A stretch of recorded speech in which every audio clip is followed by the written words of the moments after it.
Hello everyone, welcome. How we doing today? Hope we're all having a good day. Hello Shannon, welcome. You hopped back on Hollow Knight and Radiant Long Zoe and Hive Knight about 2 or 3 minutes ago. Nice, congratulations. Get them done.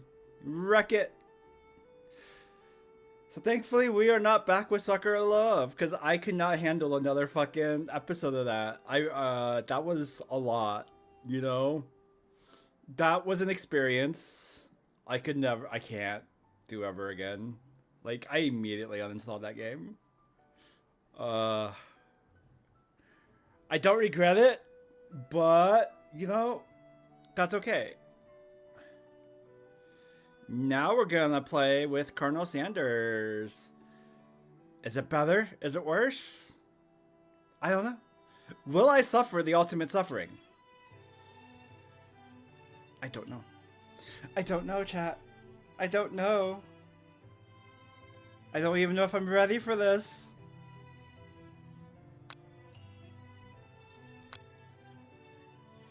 But, you know, sooner than later, gotta push that button. Before we get started, tell us your name. Welcome, chef. Oh. Okay. Sure.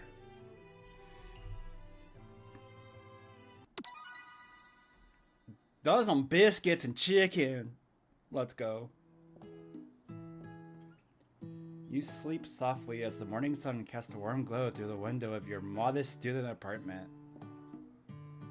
The world is peaceful and serene. You could stay in the moment forever. Whoa, we have chicken attack on the poster? Let's fucking go. Oh! Jesus Christ. Or you could wake up now. Your first day of culinary school is no time to sleep in. Shut the fuck up, clock! Holy shit. Lying in bed, you stare out the ceiling, thinking about everything that awaits you. The prestigious University of Cooking School Academy for Learning. Chef D's nuts! Damn, missed opportunity. Your mind begins to wonder. Who will be there? What will you cook? What should you wear? Time to begins to fly by, and you find your imagination getting away from you. You know what? We'll daydream. It's here, finally. Your first day of culinary school. So many dishes to prepare. So many students to meet. Your mind is swimming with possibilities when you realize you're running late. You grab a biscuit and burst out the door. Why would you grab a biscuit for breakfast? Ew. Oh god. Mmm, delicious. Just what you need to wake up those taste buds. What the fuck? What the fuck? Yikes, you're in such a hurry. In fact, that you forgot to put on any deodorant before running out the door. Why? Why did you do it? You're sweating buckets as you rush to arrive on time. Uh-oh. Standing in the quad, you gaze upon the magnificent University of Cooking School Academy for Learning. Here comes your lifelong best friend forever, Miriam. She's the most adorably awkward person you've ever met, and you absolutely love her for it. Good morning, Felly. Are you excited for the first day of the rest of our lives? No. Actually, because I sure am. Excited? A little nervous? Okay, a lot nervous. What the? It's just that this morning I made breakfast for myself, but, well, when I ate it, I couldn't taste any love in the food. What if I'm no good? What if I fell? What the fuck is that face? Classic Miriam, raised by Master Chef parents. She's always held herself to a very high standard. The music is kind of loud, actually.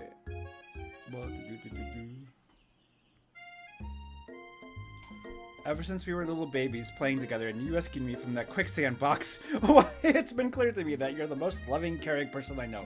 You're going to do great.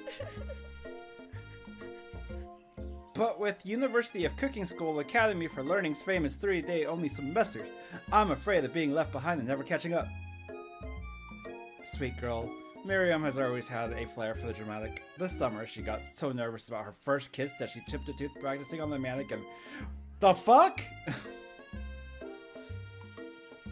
Should you pep talk her or change the subject to give her some relief? You know, we can chase this up. It's hard to see Miriam like this, and frankly, quite exhausting. Rather than dwell on her anxiety, you try to change the subject to something more interesting. All summer, you've been hearing rumors about a dreamy, enigmatic mystery student who is enrolled at the school. Yeah, that's a little worrisome, but you'll be fine. Now, what about this mystery student we wrote about on the school message board? Any new deets? Oh, get this. I heard. His name is Harland, and he's no ordinary student. They say he has powers! Oh my god, powers! He's had them ever since he was born. From an egg? What?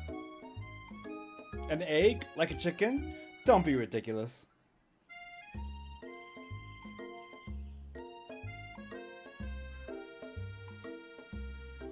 But that thing about having powers, it will line up with some of the other rumors I've heard about. Like I heard he once fought a bear with just a smile? How does that work, chat?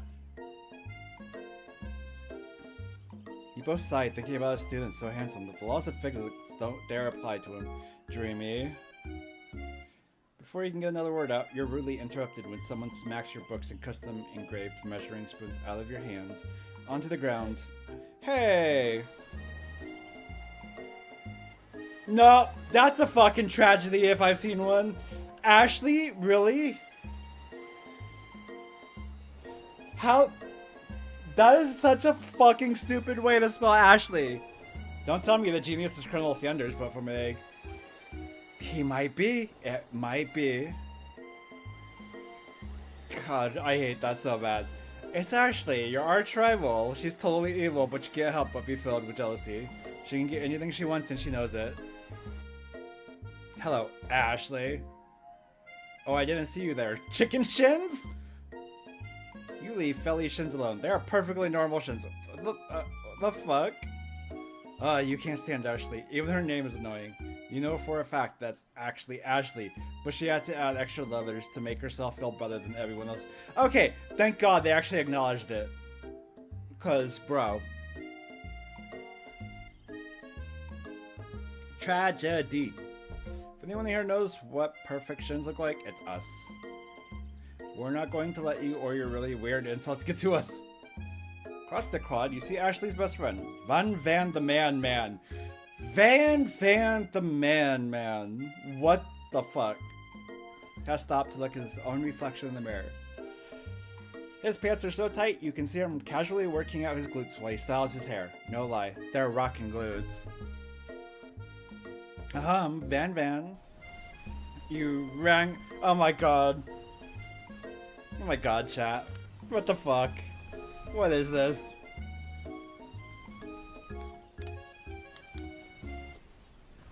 You ring. You've never been sure what their arrangement is, but as long as you've known them, Ashley and Van have been just as close as you and Miriam, but substantially more devious.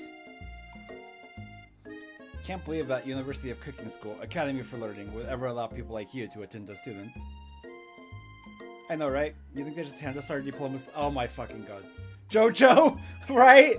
There's a little JoJo vibe right there. Or maybe hire us on as professors. You amateurs could learn a lot from us. Sure. The first day of school about to start, there's just not time to properly tell these two off, so you resist the urge. No, tell them off! Let's go, Miriam. Push, see you later, losers. Oh god! As you approach the door, you see a goofy-looking kid pushing hard against the window directly next to it. What the fuck? Oopsie. I think it's broken.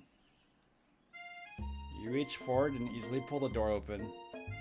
That should do the trick. I love you! I think you mean thank you?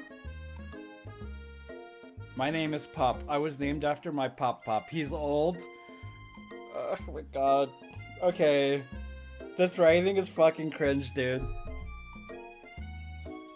Could someone like this also be a student at the school? He must be one heck of a chef. Also, his name tag literally says Bob, but I guess he's reading it upside down. Hi, Pop. I'm Felly, so... Are you going to make me hold this door all day? No! And with that, the young man walks into the building ahead of you. Is it just me or he's kind of cute? It's just you. Yeah, I think it's just you. Definitely just you. You both shrug your shoulders before following him into the building. Stand at the edge of the room, unsure where to sit. Other students wander in and keep themselves busy chit-chatting. What? A scruffy-looking pooch takes his place at a podium at the front of the class. Adorable! What the fuck? Now, quiet down, everyone. Says Sprinkles. God.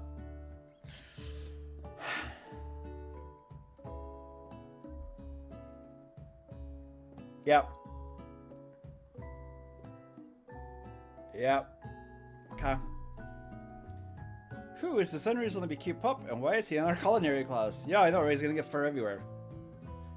You must be Sprinkles, head instructor and CEO of USCL. What? The CEO of the school? Okay. Please call me Professor Dog. I may be cute and little and fluffy, but I still demand respect. Woof.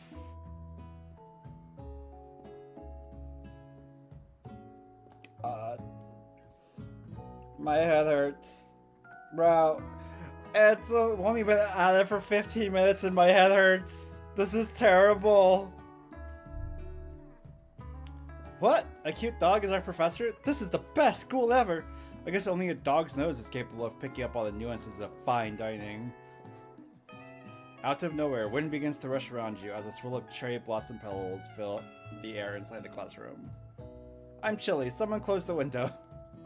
And then he walks. Oh my god! You're immediately swept up in the aura of this new student's remarkable goatee. Who knew anyone could be so handsome? Time stands still. Hey, the other game was better. Yeah, no, like, I'm kind of agreeing. This is literally nothing but cringe. Oh my god. It's him. If it isn't my favorite student, Harland. Colonel Sanders interrupts Sprinkles. Sorry, Professor Dog, but he can finish his sentence. Please, call me Colonel. Colonel Sanders. A hushed murmur rolls through the classroom as Colonel Sanders walks down the aisle of desk. Suddenly the room is sweltering. Sweat begins to beat across your brow. You feel like everyone is looking at you and you're not entirely wrong. And this over here must be sweaty. Sweats a lot. Maybe we should open the window back up before our faucet pits melts into a puddle and evaporates entirely. You two both know my name.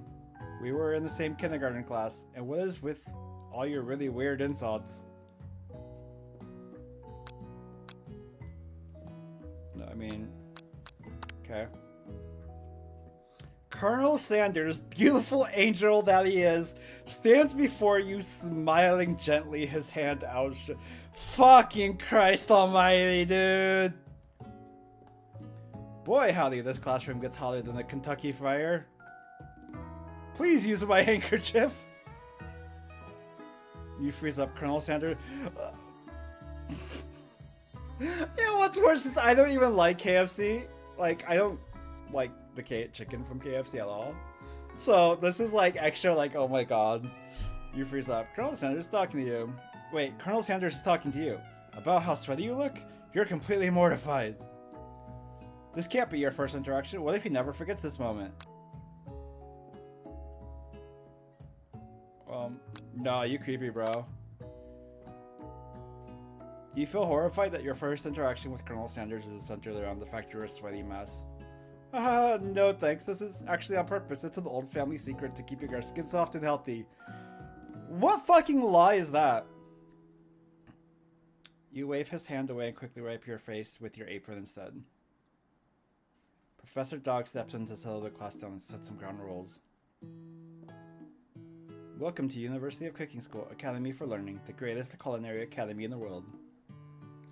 The birthplace of culinary legends past, present, and future.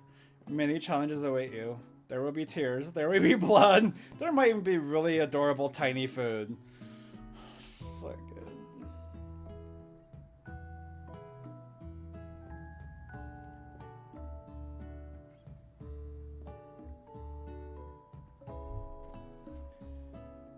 And when all is said and done, there will be a battle. You will lift your sporks and compete in the broom cooking arena.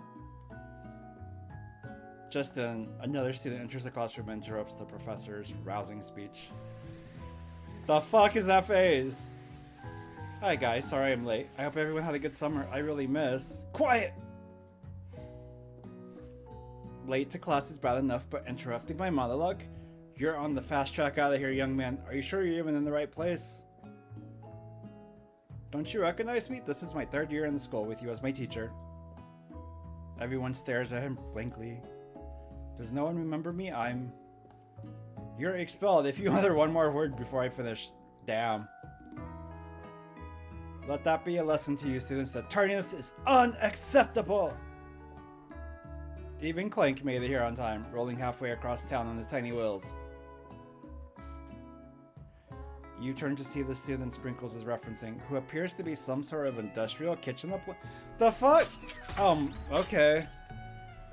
Yeah, okay. Yeah, a talking, you know, oven fryer thing, whatever. Okay, yeah. Why not? Class bursts into laughter. Yeah, okay, he's a fryer. And he at least he's got his hat and his jacket. Can we kick the dog out because he keeps dropping hair into my soup? I know, right? He is not covered enough. The class burst into laughter. Oh, Clank, you rascal. Sprinkles walks in the classroom as everyone stands. What do you mean walks it? Okay. As everyone stands in silent obedience, when he gets to you, he lifts his nose in the air and takes a deep sniff.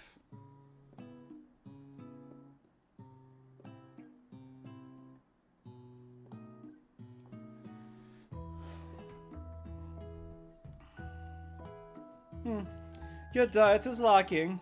Based on what I'm picking up here, you definitely need a multivitamin. You should be taking better care of yourself.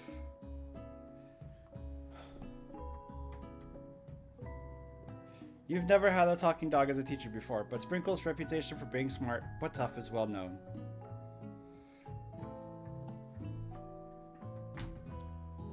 You decide to try and butter him up by giving him a treat from your pocket, but what kind? Hey Coco, welcome, how we doing? I don't... Why do I have treats for the teacher? I didn't even know my teacher was a dog.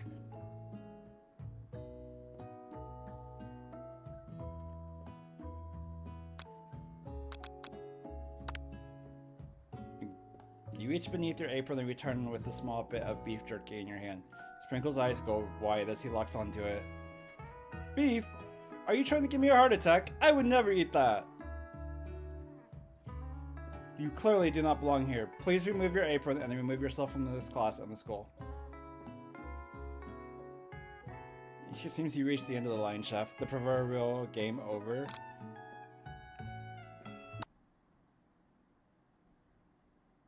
What?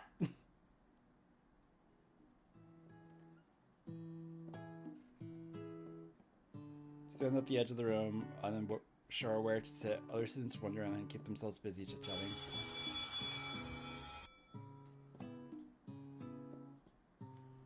Okay. Well, what does this bucket do? Okay, that's that. Okay, now we can fast forward it a little bit.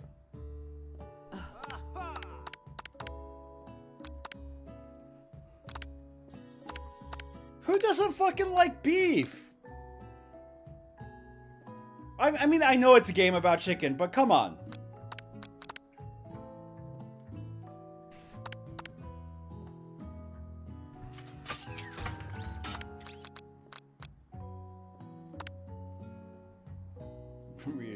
Chicken snack.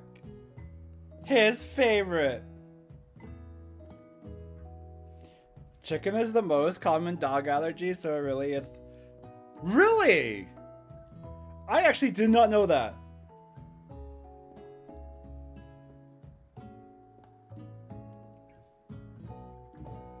His favorite. Well. I think there might be some competition for a new star student. The furry professor immediately devours the snack, leaving your hand slick with a coating of warm doggy drool. You see the other students eyeing you jealously, but pay no mind to them. If they wanted to succeed in life, they should have learned the importance of carrying a range of dog treat flavors on them at all times. Again, we didn't fucking know that there was a dog for a teacher. Like, fucking stupid, bro. Settle down, young chefs. Take your seats and prepare to have your minds open to the amazing possibilities of culinary creation. As everyone rushes to claim their favorite seats, you're left standing at the front of the room. Only two options remain.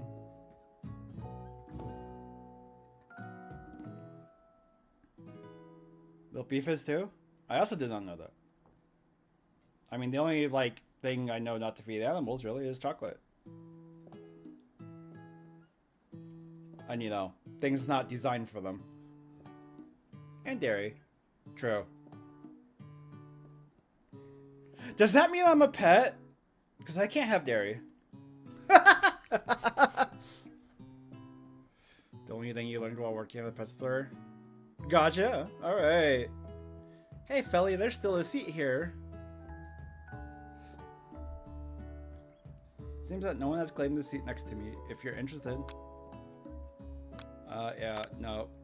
You move to take your seat by Miriam. I'm so glad to have you near me to support me through this class. Of course, you're my best friend. Who else would I sit by? The weird fucking Colonel Sanders? Nah.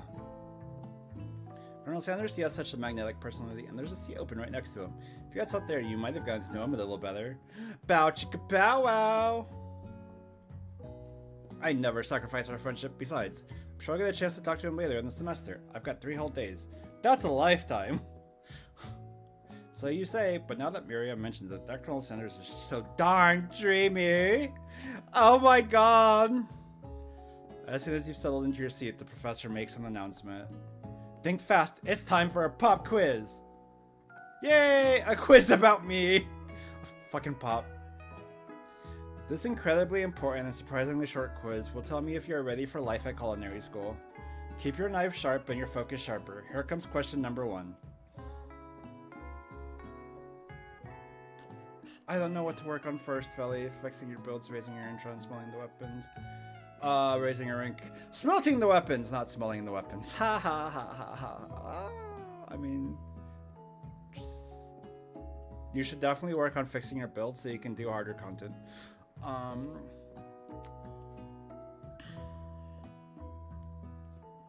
Train A is traveling to point B, and train B is traveling to point A.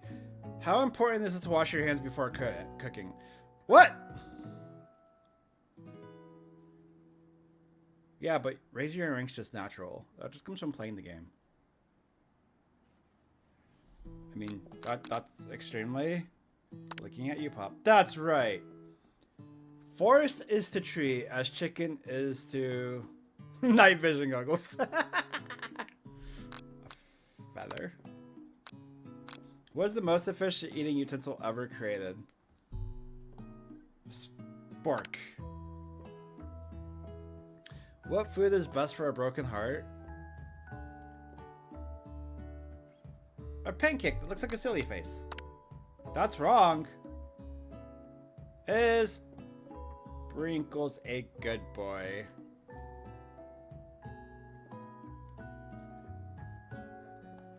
I'm gonna say no. What's wrong? He's nothing but the best. Oh. It's no perfect score, but at least it's not a complete another embarrassment. You catch Colonel Sanders eyeballing your answers. His reaction is hard to read.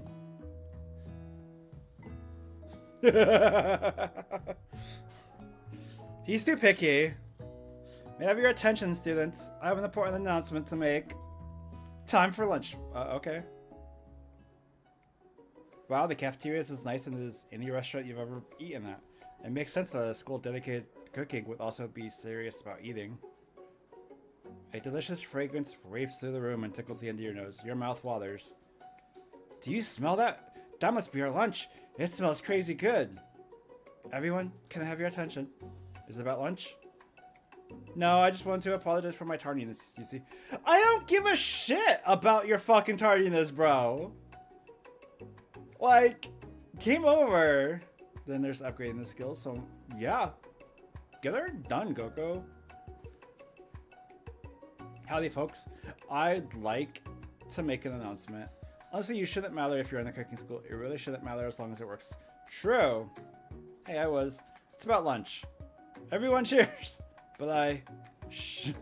Lunch, lunch, lunch. She said shh. In honor of the new semester, I prepared something special to share with everyone for lunch. That must be the smell I smelled. Man, these, like, drawings are something else. Indeed, that smell. You hold your breath, waiting to see what food this mysterious student has created. You've heard that he's very talented, but were the rumors true? Is this? Colonel Sanders lifts a large bucket above his head. Its contents glimmer in the light. Oh my god. Piled high are huge pieces of chicken, breaded and fried to a crisp. Golden finish. Man, if only KFC was remotely this delicious. The aroma envelops you and you begin to feel warm and safe. Warm and safe? Colonel Sanders has filled a bucket with chicken. What a novel concept. Although correct, but technically true. What I meant to put was, if it's beef or chicken, this game is literally about Colonel Sanders. Oh, makes sense. Yeah. Your stomach begins to grumble as if to say, stop thinking and start eating. For years, I have been developing a secret recipe for the perfect fried chicken. By my calculation, nothing less than 11 herbs and spices are required to achieve the perfect balance of flavors. You look around and notice that every other student has a pen and paper and is scribbling notes as fast as they can. But that's all I'll say about that. What, you think we want your stupid secret recipe? Dude, pshaw, nah, my dude, nah. I'm just drafting a last will and testament in case one of those ingredients is poison. Got him! He looks around nervously to see if anyone else is laughing at a sick burn. You wait to see what zinger Ashley has prepared to follow up, but she suddenly takes a different approach. Yeah, and I was just, like, writing my diary. Duh! Dear diary, today I smelled something beautiful. I knew at that moment that only the hands of a true gentleman could fry chicken so tender. Is that a diary or a novel? Holy shit.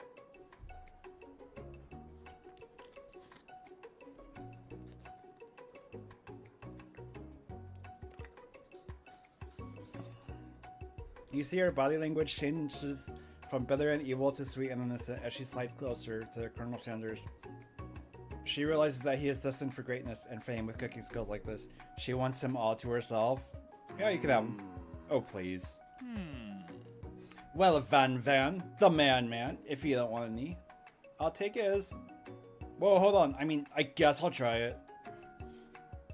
He takes one bite and his eyes grow wide.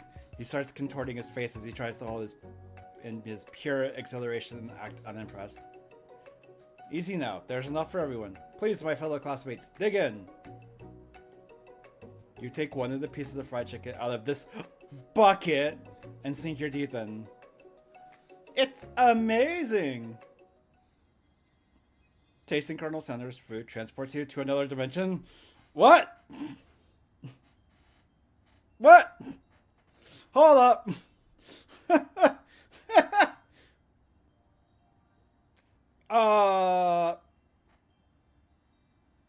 Nianto coming. Auntie Nyan Nyan's incoming. I don't want to fucking play with Auntie Nyan Nyan no more. We are done with Auntie Nyan Nyan.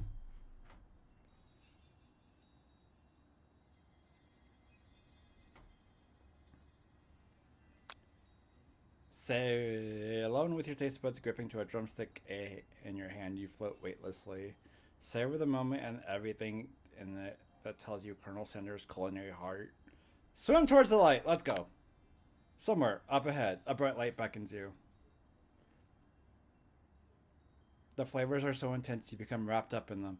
Unable to resist, you reach toward the light. It grabs your hand and pulls you closer, closer, until your fingertip connects with the end of everything. You are forever lost in the land of tender fried chicken bliss. Your mind dissolves. There is no Felly. No, there is only herbs and spices. What the fuck? Oh my god. Though Miriam tries to revive you, she cannot. Game over. Huh. Okay.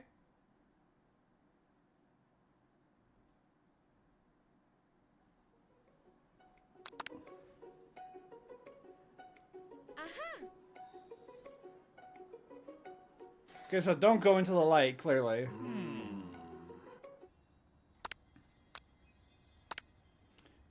The flavors in your mouth are beautiful, pure, heavenly.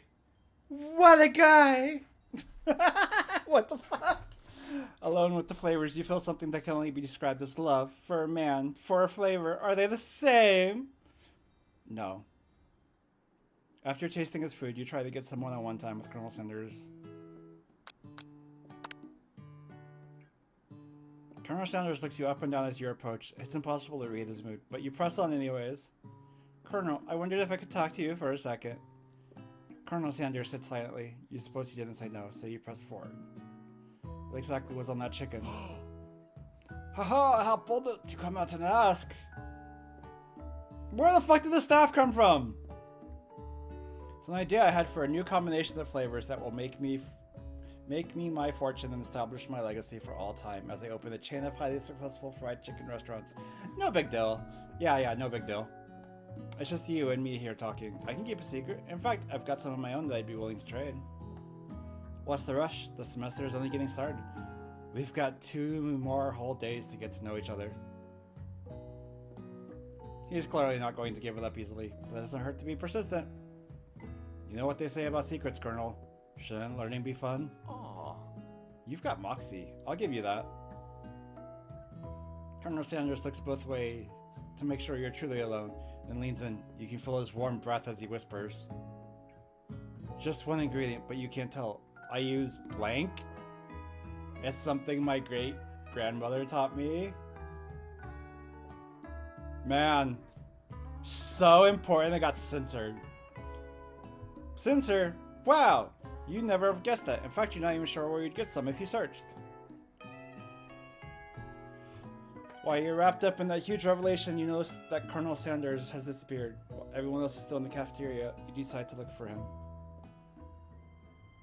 You find Colonel Sanders outside, standing in the quad. Oh, it's you again. Howdy.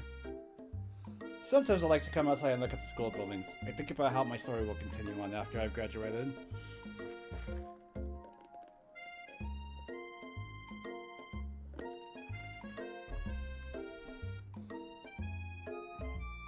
It sounds like you have big plans. I dare say, the biggest.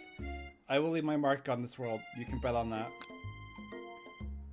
Alone together for the first time, you figure now is the perfect moment to show your personality to him.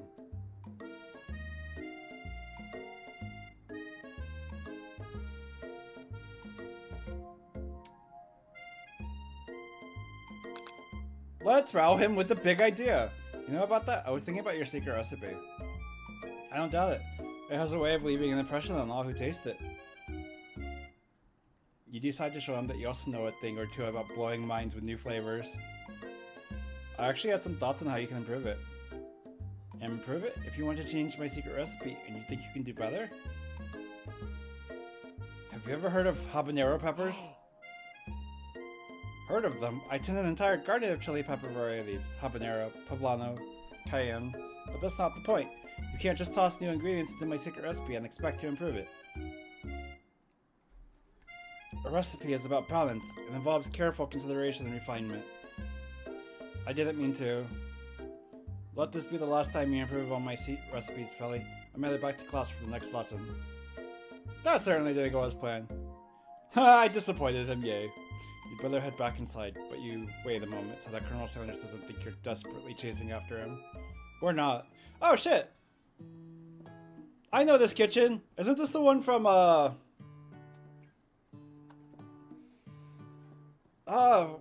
Master Chef?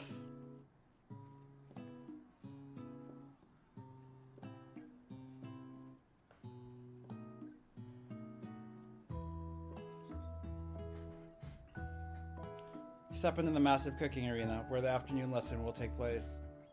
Each student... Okay, so it is a cooking arena. Yeah. Each student gets an oven and all the tools and ingredients they could need. Look at this place. It's magnificent. Finally, we get to show our stuff. Wait a second. Oh no, we have to show our stuff? What if I totally blow it? It's fine. You're not going to blow anything, except maybe kisses to the crowds of fans you're going to earn with your signature adorable tiny food creations. Welcome, students, to the cooking arena. For today's lesson, we'll be cooking with partners. Hurry up and pair off. Naturally, Miriam looks over you, but able to control yourself, you pounce on Colonel. No! I've been doing like everything not to get... Oh my god. Why am I desperate? Hey Colonel, would you like to tackle this lesson as a team? A team of two, that is? Me and you, if that wasn't clear. Wanna be my partner? Sure, Philly, I'll prepare our station. Without you as a partner, Miriam is left standing all alone. Two different students quickly take notice. Hello, new partner. Beep boop biz. Oh my, two potential partners? I'm so sorry, gentlemen, but I don't know who to choose. It looks like you have to pick for her. Friend duties can be a little awkward, but that's the price you pay for not being alone forever. Or, what happened to our previous statement of... Yeah, I'm all best friends over potential interests, you know? We're gonna go with, who do you want to ask to be Miriam's partner? Clank. Sorry, Pop, but I think Clank will be partnering. I think Miriam would be partnering with Clank today. 15 no lights remaining. Damn. It's okay, I already ate. It's not entirely clear if Pop has any idea what the point of school even is at this juncture. Clank is clearly excited to have some attention. He heats up and begins to roll back and forth. What? Warp, warp, warp. Hold on there, fella. We don't even know the assignment yet. Technically, Clank might not have a face, but there's something charming and earnest about him. But... Tissue? I hardly know you. Ha ha. Oh, okay. Clank judders and the panel shakes loose. You get the impression that this is a sign of affection. Looks like you two will be fine. Now it's time to focus on your own cooking classwork. Alright, you two. For today's lesson, we're going to keep it simple. Pick a basic dish and divide up the steps. No chef is an island. It takes 2 flints to make a fire. You get the idea. Which dish do you suggest to your partner, Colonel Sanders?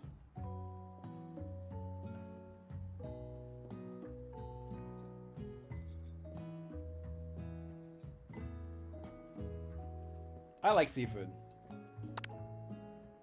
I was thinking about trying something exotic. Maybe a dish that incorporates octopus in some way? I'm more of a down-home type of chef myself. What about something that go with me here? Walks on land? Actually, there are certain species of octopus that do leave the water. For instance, have you heard of the Abdibus aculeatus? It leaves the water to hunt for crab. An octopus that walks upright and hunts crabs? Now I've heard everything. The world is truly marvelous a place, isn't it? Octopus, crab, it sounds like you're describing one of my signature dishes. Are you trying to steal my thunder? Oh my god! Lost kid in progress? Nice, let's go! Boys, boys, boys, what's with all the hostility? Has the competition been moved up to today? How dare you try and muscle in our culinary territory? Nobody brother touches cephalopod without going through me first. The fuck is this music? I think there's been a misunderstanding. Nobody's muscling on any mollusk. We were simply discussing today's assignment. You could cut the tension in here with a chef's knife, which makes sense because chef's knives are usually pretty sharp. Look, we were just talking. I'll happily step back from any and all seafood. You know what? I'm just gonna make mashed potatoes and gravy. I know my grandmother's recipe by heart. Keep the tentacles. Damn it! Begin to peel and boil potatoes and try to extricate yourself from this thorny situation, but your new rivals are outing it. I doubt that you even have the capabilities to work with ingredients so delicate. You should probably stick to the microwavable dishes. Unlike my friend Van Van, though he may be the man-man, I have no doubts whatsoever about Colonel Sanders' ability to concoct creations with admiration. After all, your fried chicken was quite spectacular. But Colonel, if you ask me, I might make a better partner for you than this thing that has positioned itself at your station.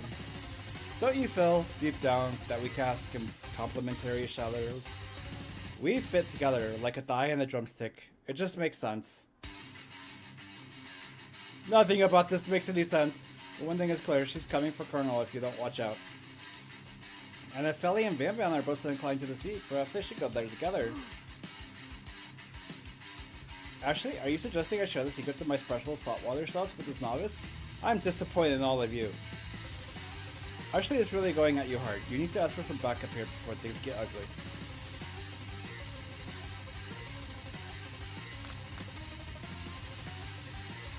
hunk of hunks, bro.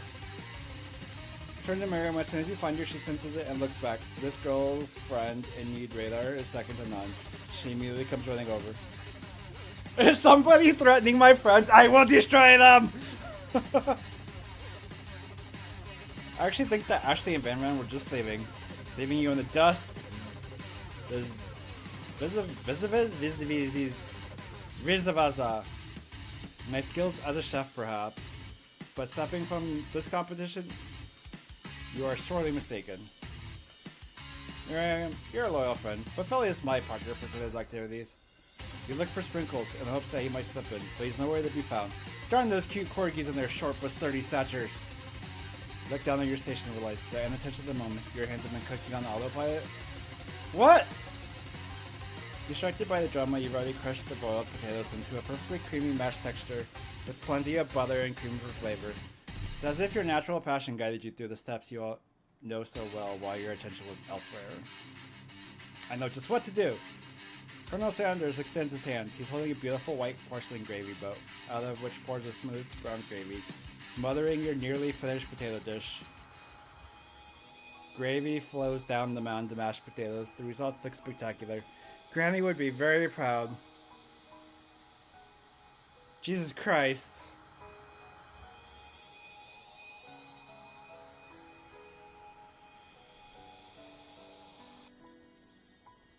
Colonel Sanders holds his fork out to you. You reach out and grab hold of it, but he doesn't immediately let go. The two of you stand holding the same spork, and for that small moment, all of that madness and pressure in this crazy world stops. Your eyes lock. The moment is electric! Oh my god, time stands still again. If you love something, set it free. Together, you dig the utensil into the mashed potatoes and lift the heaping spork full up. When you see Ashley with a sinister look, you know she's playing against you to be with Colonel Sanders. Oh, yeah.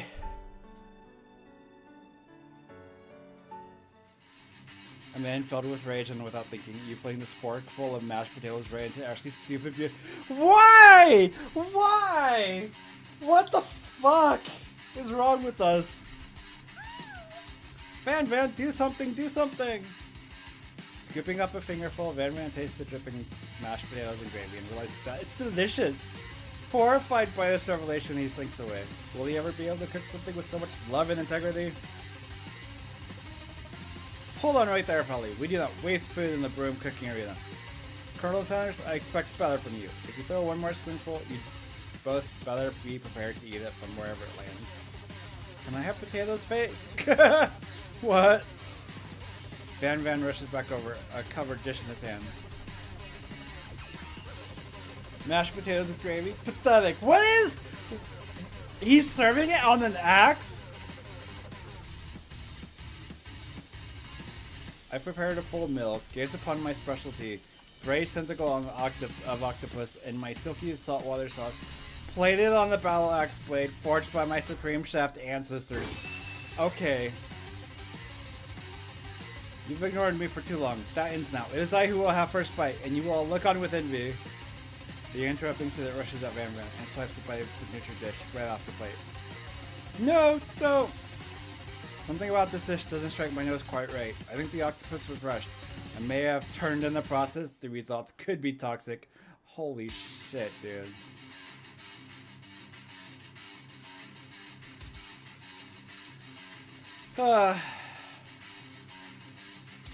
Too late. It has been eaten. I think I left something in the oven. I don't feel so good. It killed him. Oh my god, he's a ghost.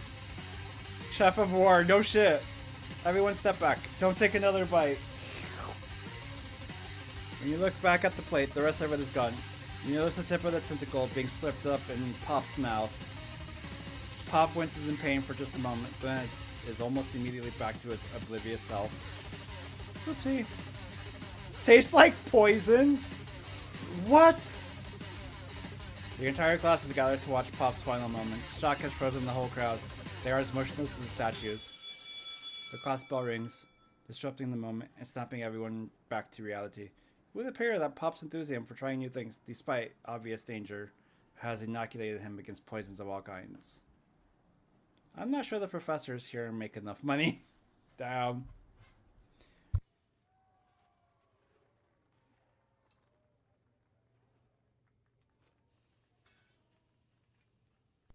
Gonna sit here a moment. Give my jaw a chance to relax from all the reading.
So the most baffling part is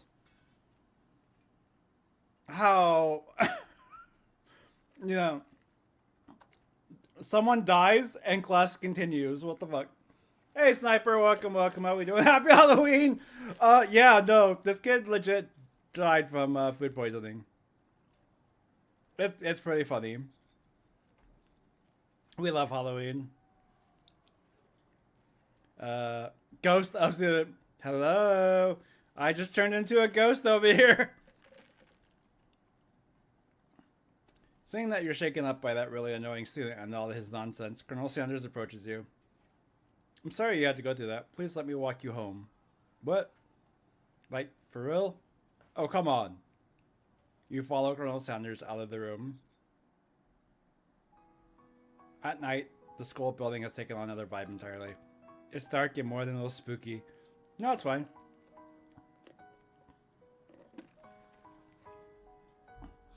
Colonel Sanders stands in the quad's neon glow and speaks softly. Those mashed potatoes you made in class today. Before you go on, I want you to know, they're not a great representation of my skills. I didn't even realize I was making them. They were amazing. Tasting them, it reminded me why I became so passionate about food to begin with. Colonel Sanders is getting choked up. Cooking is obviously important to him, in a way that you find inspiring. Now might be the perfect time to tell him you're developed. No! Colonel Sanders? Yes, Philly. Something I need to tell you. Hold it right there! Thank God. There's something I need to tell you first. Is Colonel Sanders going to make you some fried chicken? He actually already did. He shared it with the entire class. Oh, jeez. You see, when I was just a boy, I had a dream that one day I would be the greatest chef the world has ever seen. And every day since, I have been working toward that dream. Day and night, never stopping, never resting, also lifting a lot of weights, like so many weights. We should follow our dreams with all of our hearts, that our souls may grant them like wishes floating on the shooting star. Hey, no, you. Shut up, I'm the one here to say inspirational stuff and be the star of the story. Are we forgetting that your cooking skills literally kill the guy? You can't prove that. What? Yes, we can. I also saw you kill that guy. What was his name? Somewhere in the distance you hear a long sad sigh. I feel so bad for the student. Forget him. We're talking about me. Me. I'm the hero. How are you the hero when you were the murderer? The spork monster is here to fight it. What? What? Hold up! What? What is happening?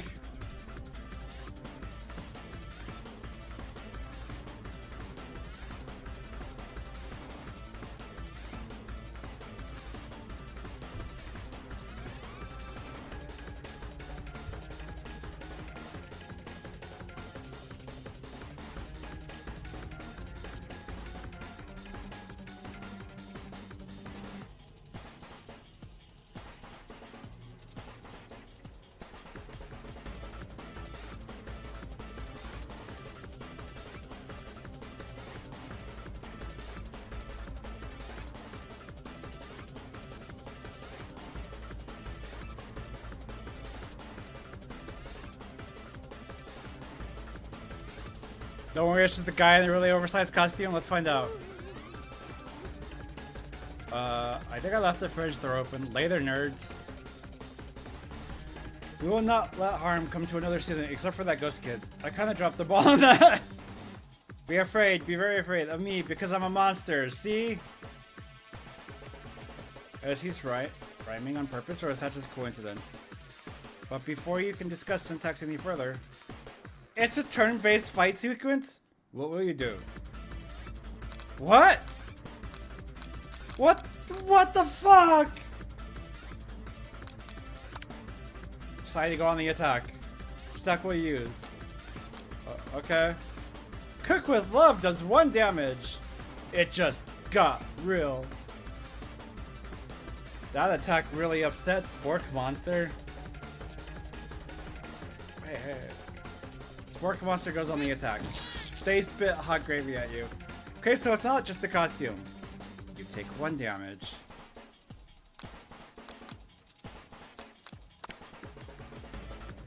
It worked last time, right?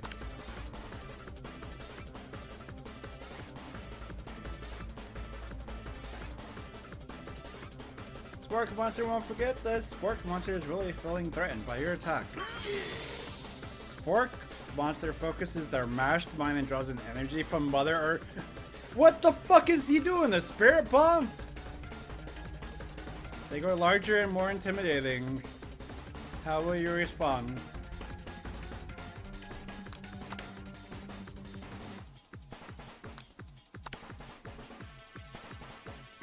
Probably should have defended.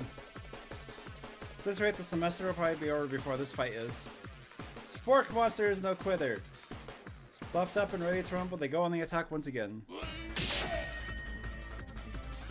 Spork Monster uses Utilitensel. You take 2 damage from the attack. Okay. If you take much more damage, you're not going to survive the battle. Well, that sounds fucked up, bro. Again! Cook with love. Spork Monster is using cheese sauce onto the lawn of the quad. I wonder who is going to have to clean that up. Feeling vulnerable, Spork Monster prepares for its ultimate attack, Rounded Edge. Wow, villain, your reign of terror stops here. Colonel Sanders summons the energy of 1,000 chickens. Pop Pie Power Pinch! What the fuck? Oh my god! Pop Pie Power Pinch does 10 damage. Spork Monster is defeated. You saved me! An injured Spork Monster spews steam into the night. Finish him! No student will ever walk the quad in fear again. The monster messed with the wrong chef. Ready your final attack. You'll never survive my student debt loan destruction? Okay. Spork Monster is completely vaporized. Colonel Sanders looks on in awe. You continue to surprise me, Felly. Feeder monster left behind a special item. Appears to be a cookbook, but upon closer inspection it's so much more. It's a book of magic spells with a golden chicken on the cover. You open the cover and find a library card tucked inside. The last name to have signed it out is Borko. Borko, that name sounds strangely familiar.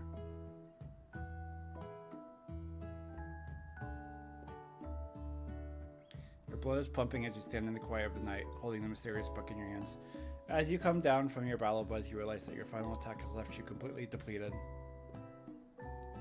The world around you begins to fade away. A book! Colonel Sanders and the Eldritch God confirmed? Oh my god. No! No! No! Tell me why, Coco! Tell me why.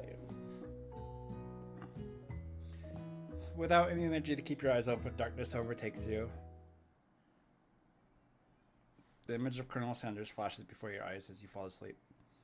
He must have helped you get home. In your tired state, you don't know if you could have made it without him. What a guy! You want to thank him, but you don't have the strength to utter a single word. You feel your covers being pulled up over you as you're tucked in tightly. Good night, my Colonel. In your dream, you're together with Colonel Sanders. For some reason, Sprinkles is also there, instructing your love.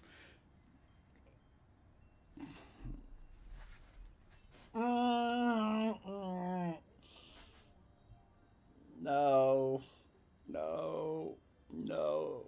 This is ultimate fucking cringe, dude.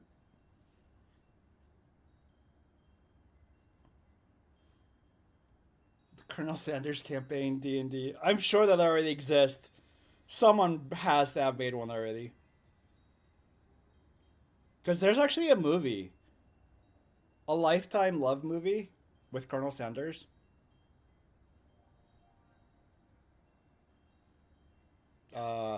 Which surprisingly wasn't the worst thing I've ever watched. The game is worse written.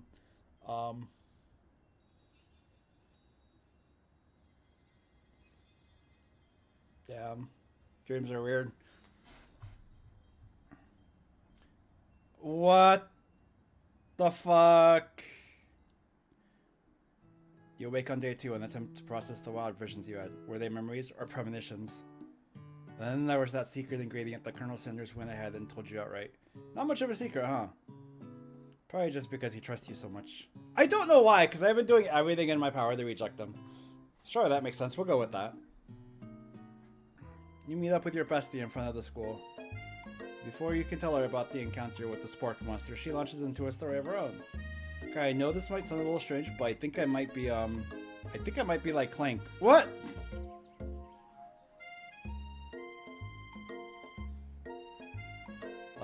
Like him? Like? I know it sounds like it's moving too fast, but there's something about him. I like him. Like him. Okay. We got to talking after class and he's actually totally a sweet guy. Not only that, but he's really smart.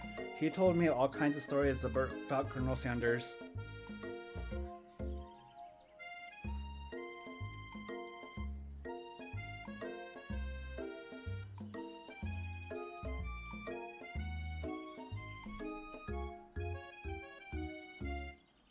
Did you know that Colonel Sanders was the most popular kid in the school?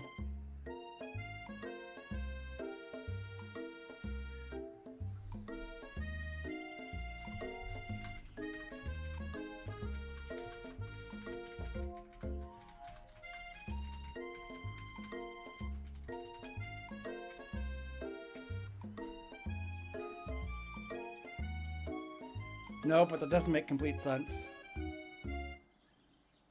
Yeah, but he was so popular that he was voted prom king at his school. He didn't even go to, and was also the convertible that he himself rode in at the front of the homecoming parade.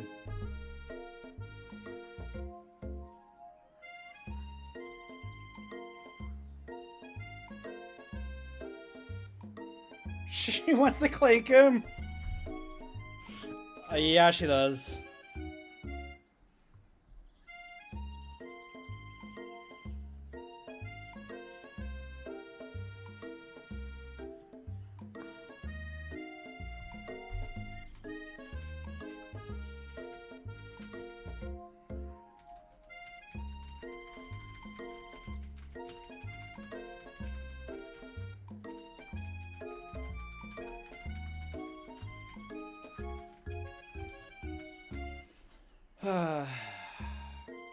This is... I'm thinking maybe something got lost in the pressure cooker language translation there. Either way, maybe it'd be best if you took it slow with this new boy, like I am with Colonel Sanders.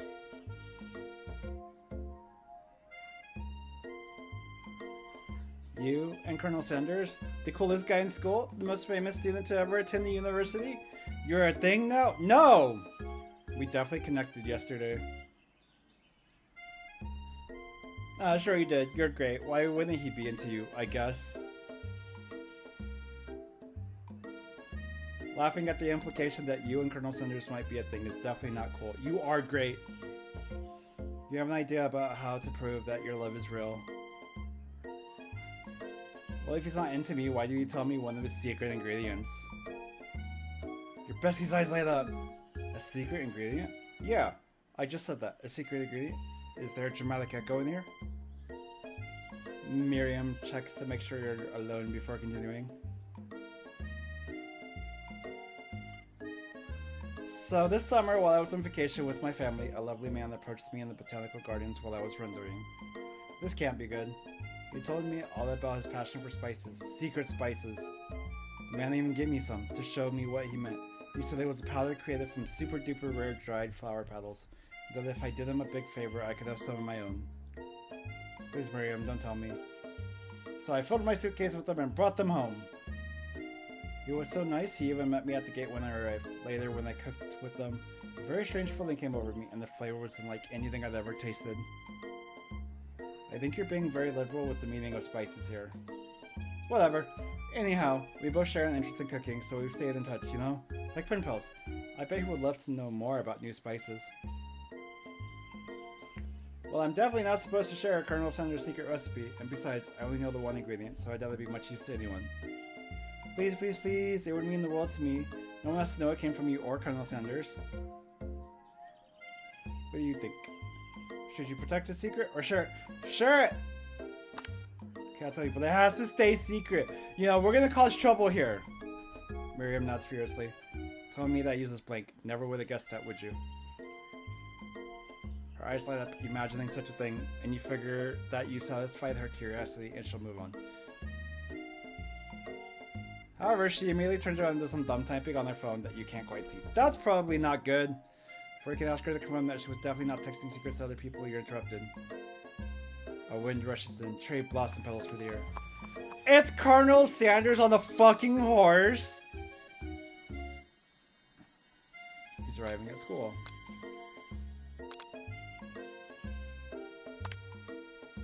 Colonel Sanders' horse is truly a thing of beauty. However, acknowledging that he's being watched, he does a short horse dance before dismounting with a flourish. He then slaps the beautiful creature gently on its rear, sending it running free into the countryside. You are so struck by the sight of him that you lose the ability to speak coherently. Oh, I didn't realize anyone was watching. Bullshit! Don't worry, he knows his way home. Fun fact, people already figured out what the recipe was for the chicken, and it was fruit zest. Interesting. I could see that, though. You attempt to compliment Colonel Sanders, but the words don't come out exactly right. What a horseful boot you have! I mean, what a horseful boot you have. Dang it, that's what I just said. Being a good friend, Miriam attempts to cover for you. Oh, Felly just gets really nervous around people they like. What? This is not helping. I mean, they got food poisoning and we're up all night. It was gruesome. You should have seen it. She gives you a wink and a smile as if to say, situation handled. Can't blame a girl for trying. And with that, Colonel Sanders disappears into the school, leaving you and Miriam to follow.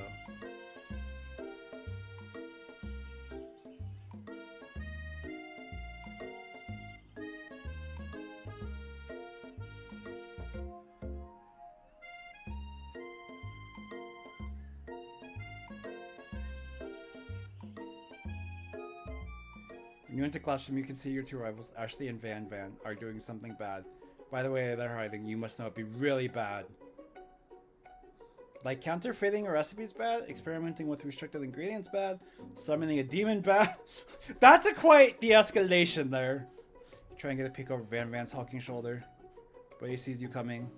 Whoa there, little one. I'm not sure you're ready to handle this. Why don't you try to make like a bee and mind your own wax, honey?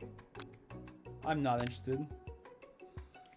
You sit near the rivals and leave your back turned to them. You even hear Van mutter something about something that sounds like a bit like a magic spell. However, he notices you eavesdropping. You try and cover your tracks and improvise an excuse. It's time for class and you're distracting the rest of us. Who wants to learn? Now you've upset them. Oh, and you're the emperor of cooking, are you? You make the rules. I'm not sure you know a good meal if it ate you. I mean, I tried to last night. Being the best chef in the world takes more than just culinary skills. It takes creativity. It takes panache!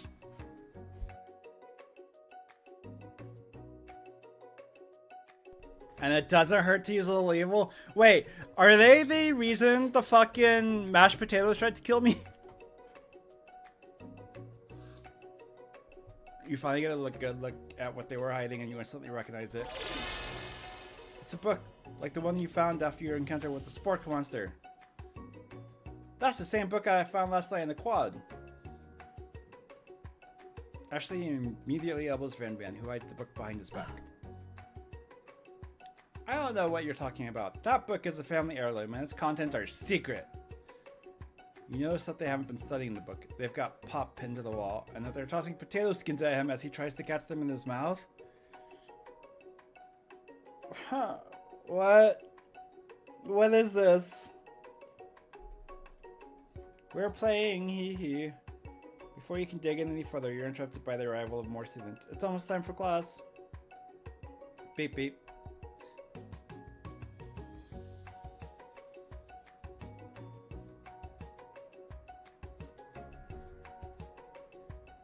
Clank must be running late. He's in such a hurry that he rolls right over Van's meaty foot. Nice. Hey, watch it, you bucket of bullets. Aw. You watch how you talk to him. He didn't do anything. Biz. Wah. Who do you think you are talking to? I've never heard of such language. Not even from a stand mixer. Womp womp. I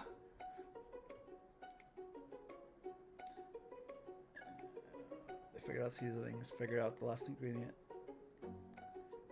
Was fruit zest. No, your mother was a stand mixer. Werbs. Van jumps to attack Clank, but Clank shocks Van, sending him flying across the room. Damn! Protect me, Colonel Sanders. These crazed men are about to come to blows. I think it must be over me, but I'm not interested in either of them. Ashley's tone has completely changed in an instant. She bats her eyelashes at Colonel Sanders. Surely he must know that this is a ruse, right? Gentlemen, get a hold of yourselves. Save it for the arena at least. Or don't. Honestly, what do I care? I've got lofty career aspirations to focus on. Fair enough, man. Maybe I can help you with your business plan. Just then, Sprinkles arrives to signal the true start of the class day. He's panting. Which doesn't seem that abnormal. He's a professor, but he's also a dog. Yeah. Students, please take your seats.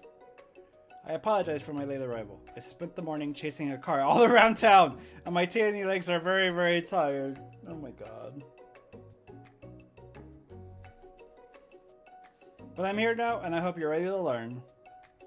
Rub his furry dog belly, he loves it. After he catches his breath, Sprinkles regains control of the classroom. Without further ado, we'll review the global history of my favorite fowl, the chicken!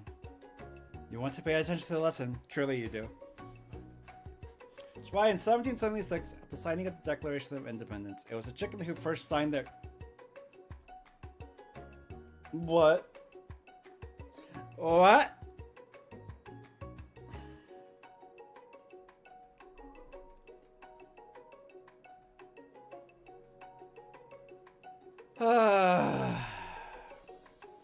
But you can't help but daydream about Colonel Sanders, and you miss most of the important parts. When you come to, Sprinkles is holding a tray of food in front of you. Well, Felly? Naturally, this appears to you be a sample platter. Which item do you want to sample? A dog biscuit! Because of the shape it's baked in, you assume the dog biscuit is a treat made of by Sprinkles. An example of his own culinary talents, perhaps. You reach out for it when... Sprinkles jumps up and bites onto your cooking apron. Jesus Christ. What kind of monster would steal a dog's favorite biscuit? Your apron is left in tatters. The entire class looks on in horror as you fall unconscious from the embarrassment. I never even got to taste it. Can this be the end? Getting between the dog and his bone probably isn't a great choice. Damn.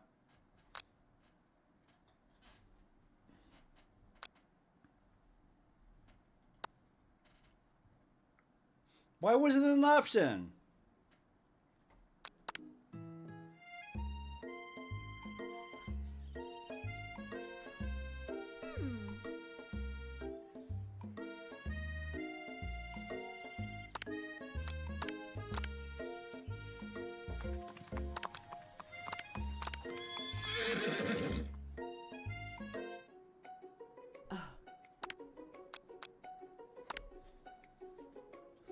Make sure I keep the same options.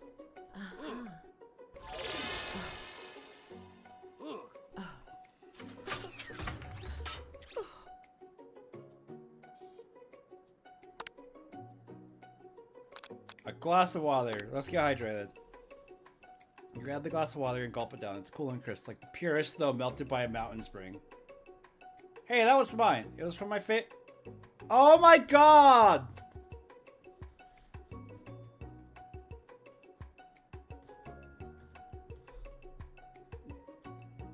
And you've got excellent taste. You look to yourself, geez, I should pay better attention. We all make mistakes. I'm sure I forgive you someday. Come on, it's time for lunch. That... no. No. What the fuck is this shit? Oh, why are we putting toilet water on the sample tray?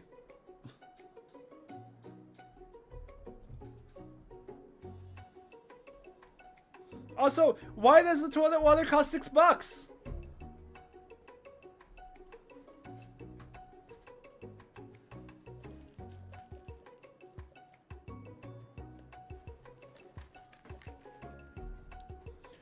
Before anyone can relax, the cafeteria lights them, and your rivals enter to make a dramatic announcement. Today's lunch will be prepared by via timed competitive cook-off. Stop wasting people's time. Is everything a competition with you two? Yes. Yes. Not with me. I'm on a personal journey. To learn to love, to learn to love. Sure, why not? But definitely not to constantly battle. Yeah, stop getting your genres crossed. Don't you have some portable monsters to capture or something? What the fuck? I need to eat if I'm going to have the energy to sustain my education and pursue my dreams of being a master chef. How many of us are supposed to get anywhere if we're constantly fending off challenges from every know-it-all with an apron? Besides, I already bought my own lunch. Felly, you should have it. I will give you the energy you need to succeed. Miriam reaches out and presents a gift to you.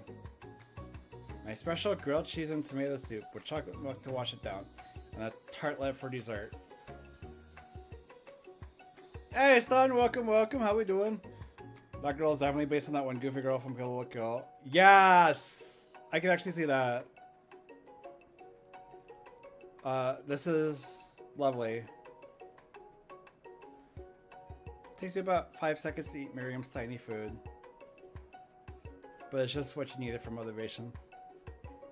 Luxury water for the finest of gentle pups. Oh my god. You know what? I've learned enough for today. Let's battle. As things reach a boiling point, Sprinkle steps in. Surely you'll put a stop to this madness.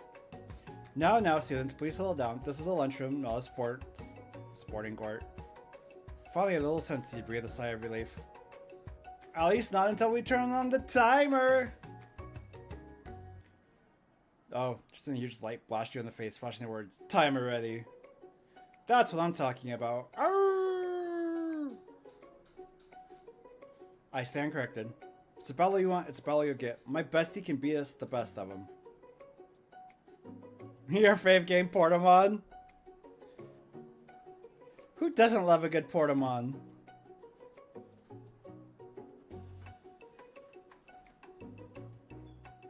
Like a diamond, I was formed under pressure, and now is my chance to shine.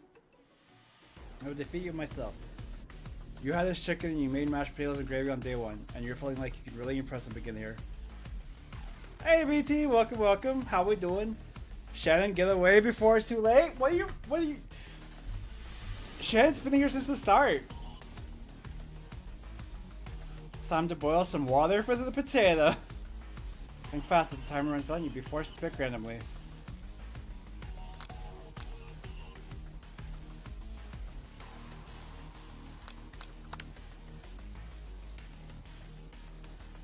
You're thinking, Valley, get your head in the game?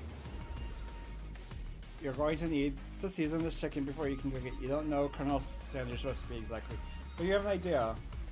What are the spices that you say I used? 11. You might not know all the ingredients yet, but at least you're headed in the right direction. What do you mean water doesn't boil at 100 degrees Celsius? Tail wagging intensifies. Now that you've got some basic steps going, it's time to elevate your craft. Let's say that mine offers the most flavor.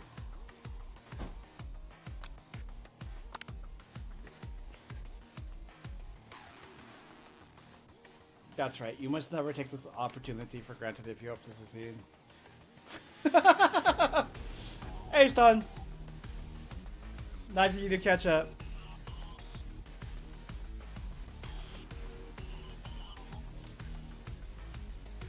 Celsius, which means... Yeah, they picked 100 degrees Fahrenheit, but they said it was the wrong answer. So I guess it was 100 seconds.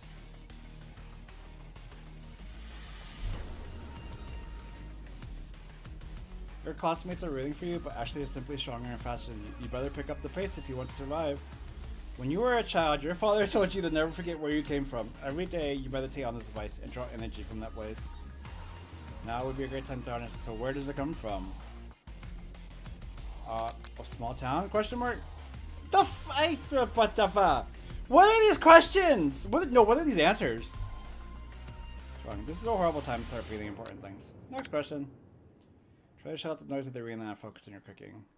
What is the sound of success? Sizzling?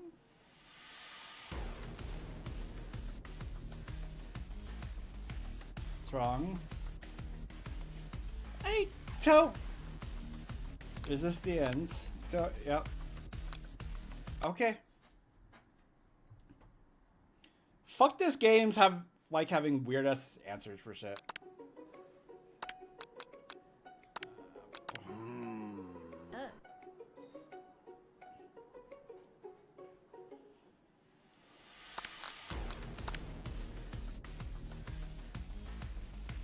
Wait, what? Is it 100 degrees Celsius? What?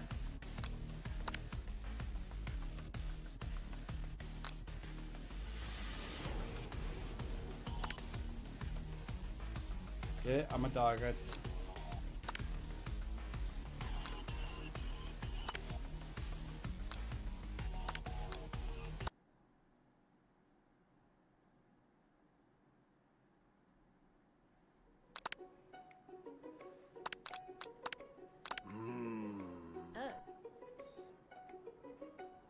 Yeah.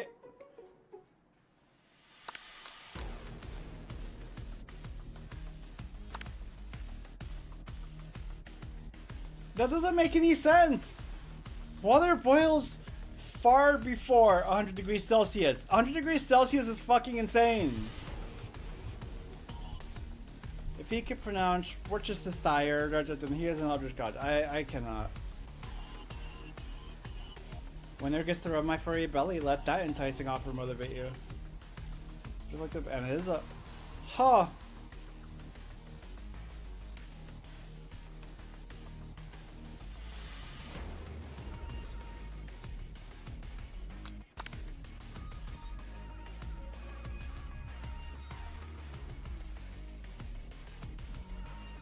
Well, I know I'm not putting my stovetop on like 300 degrees Fahrenheit, so...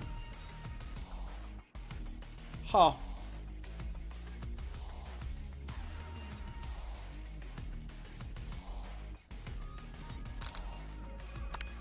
Oh. No, it was gratitude. Duh.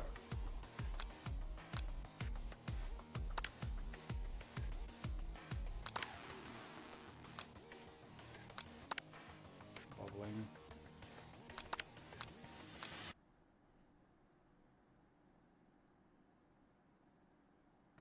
See, it's 212 Fahrenheit. Okay, well, I definitely don't have my stove on that high. I mean, technically, you know, depending on your patience, you can make water boil at, like, lower temperatures. But I'm not a cook. Where's Pumpkin when you need him, man?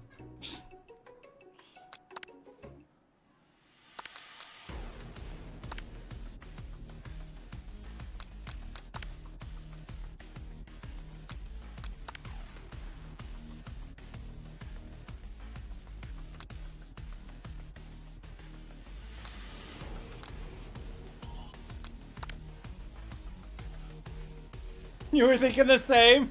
That's right, when they taste your cooking, they will be so taken with it that they'll be unable to speak. You notice Colonel Sanders out of the corner of your eye. I believe in you, Felly! She's actually cheering you on. Should be awesome, except knowing he's watching you makes you totally forget what you were doing. Now all you can think about is Colonel Sanders, lovely.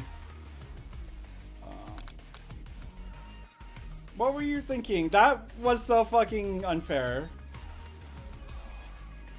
Rational dessert item with only one dessert cookbook. Which do you take? What a hunk. What the fuck? I know, right? You know what? Shouldn't you be focused on the challenge? You're falling behind. What the hell? What does that have to do with crafting spectacular fried chicken and delicate baked biscuits? Woof woof. You're really struggling to keep up. At the next station over, Ashley has already begun plating elements of her dish. It's colorful and complex. To make up time, you toss your biscuit dough into a stand mixer. As you do, the crowd gasps. Yikes. Zip. I know you love nothing more than seeing a fellow appliance utilized in the kitchen battle. Sometimes that means sacrificing the personal touch.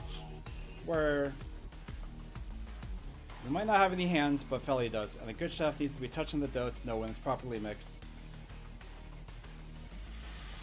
You don't understand freedom units? Me neither. There's an easy way and a hard way. You don't get far by going the easy way. When you hear everyone talking, you realize how serious your error was. You immediately shove your hand into the mixer to rescue the dough before it's overmixed. Oh no! But you're not fast enough and your hand gets stuck. It's immediately crushed by the... Oh my god!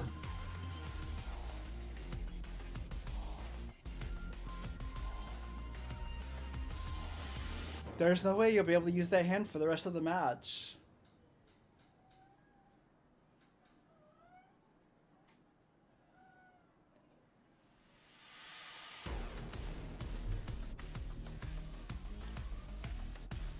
Colonel Sanders shakes his head in shame. What you often find is that the easy way can turn out much, much more difficult. Everyone stop what you're doing right now. This battle is over. Can't be, I was close to finishing my dish. Swear, look at your hand. You simply can't go on. Oh, that's too bad. And now here I am with the completed dish, ready to serve. Surely that makes me the winner by default. No. It wouldn't be fair to compare the two on account of Felly's... What? But you didn't care when the one kid died? No. Fucking my injuries where you crossed the line, I see. You see Sprinkles begin to lick his doggy chops as he locks onto the dish. I love human blood, skin and muscle fibers in my food. I know, right? If Sucker for Love taught us anything. But I suppose you should at least tell us what you prepared. Well, because I'm the sweetest, I skip straight to dessert. Under this white chocolate dome, you'll find a wide array of delights, taking you on a journey of flavor that tastes good and tells a story of excellence. I was going to ask Felly to do the honor, but since you're injured, I'm afraid that pouring in this creamer of delicate hot chocolate sauce might be too difficult. Colonel Sanders, if you wouldn't mind lending me your strong, steady hand. Colonel Sanders pours the hot chocolate sauce on top of the dome, causing it to melt away, revealing the ingredient hidden within. Inside you'll find a delicate fried cheese croquet, atop with slice of honeycomb, ice cream two ways, tender nougat, and pearls of blueberry gel. Holy shit! I kinda want that. That's amazing. Colonel Sanders seems intrigued, but perhaps not impressed as he dips his finger in the chocolate sauce. Simplicity isn't your strong suit, is it, Ashley? Oh, you. place sauce-covered finger onto his lips. Ashley leans over and whispers something into his ear. A dab of sauce sticks to his mustache. Internalize the rage. Your rage bursts so intensely within your eyes that they burst into flames. The flames cause your eyebrows to catch fire and turn to ash! What?! And they fall off your face, which means people will have a hard time understanding your emotions for the rest of the semester. Perhaps forever. Embarrassed and ashamed by your poor performance, not to mention your crispy fried route, you run for the quad to be alone. The beautiful weather feels like an insult. Inside of you a storm rages. Oh my god, this fucking game, dude!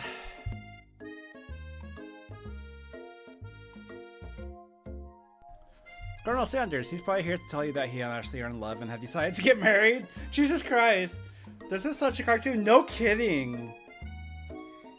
And he won't even ask you to cater his wedding because you're a terrible chef and an awful person. Oh my god. I'm losing my ability to talk. You tried to hide from him, but he approaches you directly. I know you're hurting right now. Not just from the devastating loss, but from that run-in with the mixer. And that small fire. We should get that what do you mean we haven't gone to... That wasn't the first thing we did, is go get that checked out? I'm fine. Can't you just leave me alone? I'm a loser. I'm not fit to fill your fryer. I'll never be a master chef. Failure is a part of life. Not just for you, but for all of us. Do you think I've never failed at anything before? That's exactly what I think. Well then, think again. I wasn't always the man you see before you enrolled in culinary school. Incredibly handsome, successful, motivated. Well, handsome, sure. I was born that way. Okay, Shannon.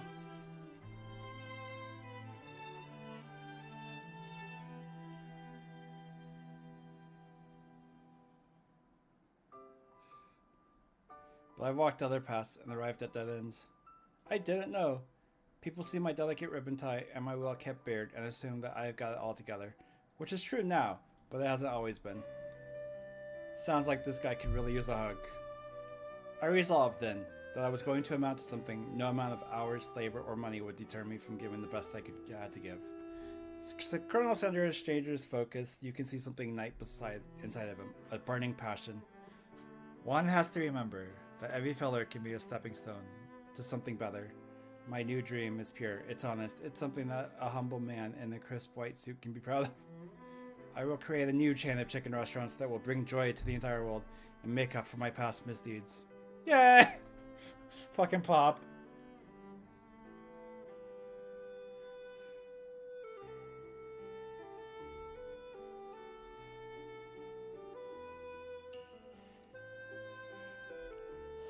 Just as your moment grows intimate, you're interrupted by a threatening shadowy presence. It's the Spork Monster! Gorko, the Spork Monster, is here to fight a hero. Is anyone else feeling a bit of deja vu? I'm sorry, Gorko, but I could have sworn I already battled you last night. That was Borko, my twin, and I, Gorko, am here to avenge them. Are you stronger than Borko? Well, we're twins, so no, not really. We're pretty much exactly equal in every way. Why do you ask? Colonel Sanders smirks. He's already on the same page as you. Just that we beat Borko pretty easily, so I don't think you have much of a chance. Not to mention, I feel really guilty about that. If I could take it back, I would. I think what Felly is saying is, can't we just be friends? Life's too short for making enemies. I suppose you really don't need to fight. It's just that I've got these pointy teeth and claws. All the better for enjoying tasty foods. Sure you like to eat, don't we all? Of course I do!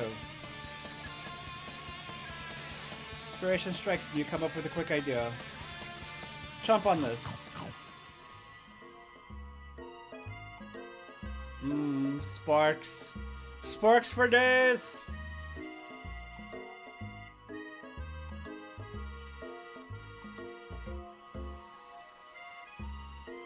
Toss a biscuit into Gorko's open mouth and he devours it in one gulp. Delicious! You're much nicer than the evil students who once upon a time turned me into this creature who stands here today. What? I don't believe it. You were human once? Well, no, I was a chihuahua! But I was still a student at the school until one day some mean kids with a magic spellbook cast a dark enchantment on me, and I was forever transformed. A magic spellbook. Precisely. Borko used to have a copy, but somewhere along the way I've lost it. If you find such a book, I beg of you, respect it.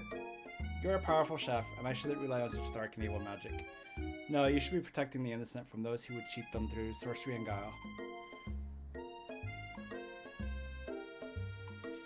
If you need me, don't fear. I will be there. Sounds like there are some bad cooks in the kitchen of life. Felly, together I am sure we can defeat them. Come back to my hideaway. You have a hideaway? Kapork, spork with knife handle?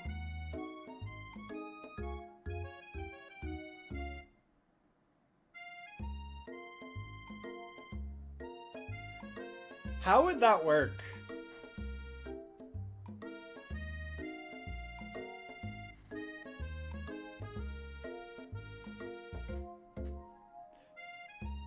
Because, like, unless you were doing, like, a ninja star for all three of them, then you just...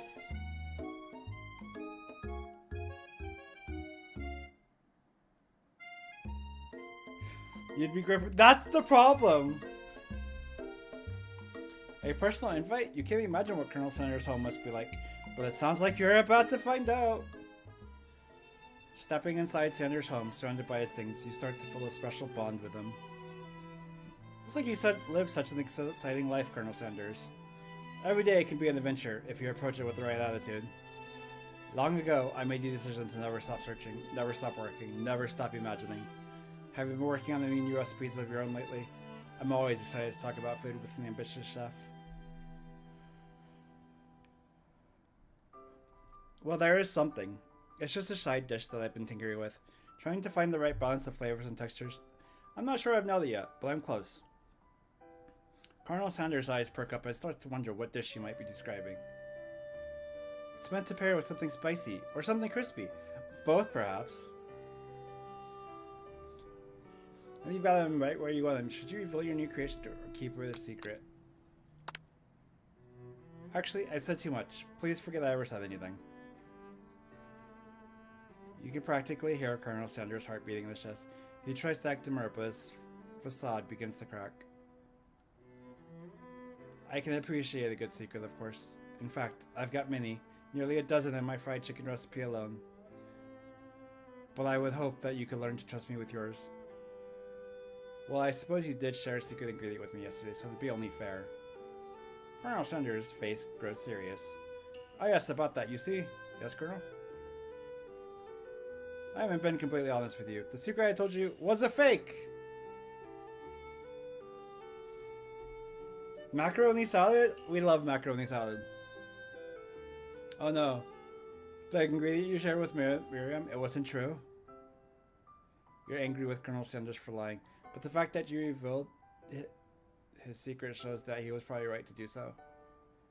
You mean it wasn't one of the real 11 secret herbs and spices? You see, we had only just met, and I had to make sure you were trustworthy and capable of keeping my most important secret. To me, my recipes are priceless. Well, I have something to confess. That secret ingredient you told me, I shared it with Miriam, my bestie. Fortunately, I already knew this. I was very disappointed, but now you've come clean, we can start building a relationship as fellow chefs again. I promise to be honest from here on out, I really do. I'm counting on you. In that case, I present to you my original coleslaw! Welcome back, Shannon. The cabbage dish glistens in the light of Colonel Sanders' blue highway. Magnificent! Oh yeah, fucking so close. It was a salad of sorts. You know, I'm not a huge coleslaw fan. Like, I don't really get why people are obsessed with it. Together you chow down on the creamy slaw until just a spoonful remains in the bowl. Do you mind if I hold on to the last bite? I like to have it around so that I can admire its taste later and think back on this moment. That's kind of creepy. Could offer to make him more, but he seems like a very sentimental kind of guy. Sure, why not? Please make yourself comfortable. I'll be back in just a moment. You realize that now would be the perfect time to do some snooping. Around the room are various items that you can look closer at. Each of them seems to radiate memories and emotions. Tap on them, discovered. Gaze out the window across the vast lake and mountain range beyond. Just then, the ghost of student pops up!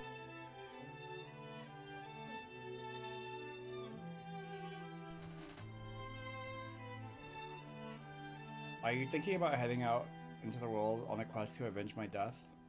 Wait, what? I never even learned your name. Why would I avenge you? I could just tell you my name right now. Can't you see I'm in the middle of something?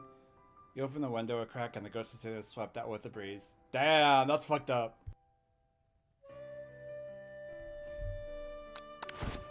You notice a very realistic stuffed chicken sitting on the corner table. When you pick it up, you realize it just isn't realistic. It's real! Taxidermy must have been important to Colonel Sanders when it was alive. His first chicken! Little note clipped onto the chicken's foot. The true state bird of the great state of Kentucky. Alright.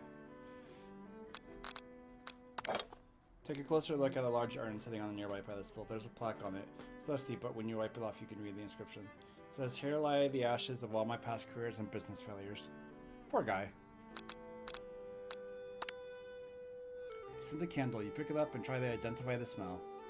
Power tool? Why? Freshly starched collar? Piece of wood floating in the lake? Summer of '69? No, it's one of the secret recipe ingredients. It's...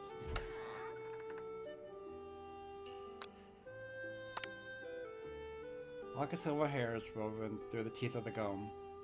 Upon further inspection, you realize that the hair dye-in just isn't silvery in color.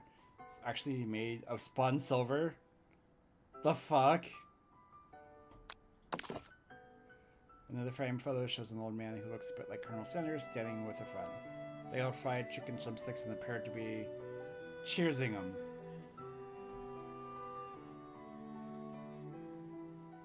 I wonder who my friend Pete is. Well, appears to be of Colonel Sanders, except he's an old man visiting the pyramids of Egypt. Maybe this is where he discovered one of his secret herbs and spices. This is terrifying. An adorable little baby boy crushed across the floor. From the goatee and mustache combo he sports, you figure that this must be Colonel Sanders himself. Yeah, sure, okay. That, or maybe it's the drumstick that he seems to be waving like a rel. Who frames the baby picture of just themselves? Probably the same type of person who would make their own face the logo of the company they founded, am I right? This must be where he keeps the secret recipe. You think for a moment, what number is important to Colonel Sanders? Then it dawns on you. As soon as you turn the dial to 111111, the safe inside it, you find a single note.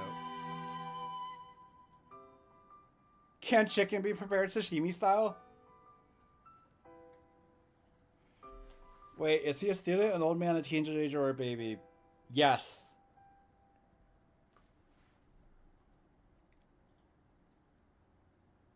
How did she guess with 111111?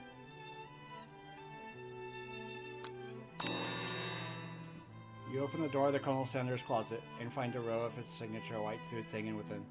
Take one off its hanger and try it on. Jacket is big for you, but it's soft and comfortable. Give yourself a deep hug, breathing in the scent. They say that home is where the heart is. Is this what they meant? Before you can look any further, you hear Colonel Sanders returning. He has a new dish that he has been working on, and he wants you to taste it. You try to act casual until he asks you why you're wearing his jacket. Aww. I don't usually loan those out, but I must say, it does look good on you. Oh crap, the jacket!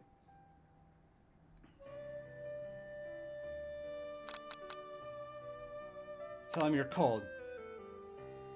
So sorry, I didn't mean to intrude. I just got a little cold and thought this might warm me up.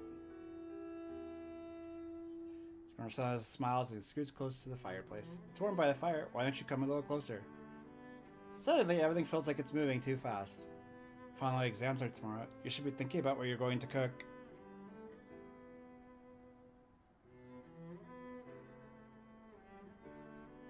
I should be home studying. Overwhelmed, you take off his jacket and run for the door. But the thought of leaving Colonel in the midst of such an emotional breakthrough gives you pause. You stop yourself. Colonel? Yes, Philly? I honestly think this may be the beginning of something wonderful. I think you're right. We should take things slow. You talk late into the night and drift off into a slumber. Weren't we going home to study? Dream sequence! Okay. Yep. You awake to a beautiful morning in Colonel Sanders' hideaway. Did you make the right decision on how to respond to Colonel Sanders? Only time will tell. Today is a day that could change the rest of your life. Think about the new secret ingredient you just learned about. In some jurisdictions, blank isn't even legal. Weed? Weed's the secret ingredient? But if the recipe is a secret, how will they know? Your thoughts are interrupted when Colonel Sanders emerges into the room. He's holding a gorgeously plated breakfast, and your mouth waters at the sight of it. Here's a simple breakfast I just whipped up. It's meticulous. You taste Colonel Sanders' food, and it takes you on a journey. When you return, he's waiting to ask you an important question. So would you say that we're the perfect match?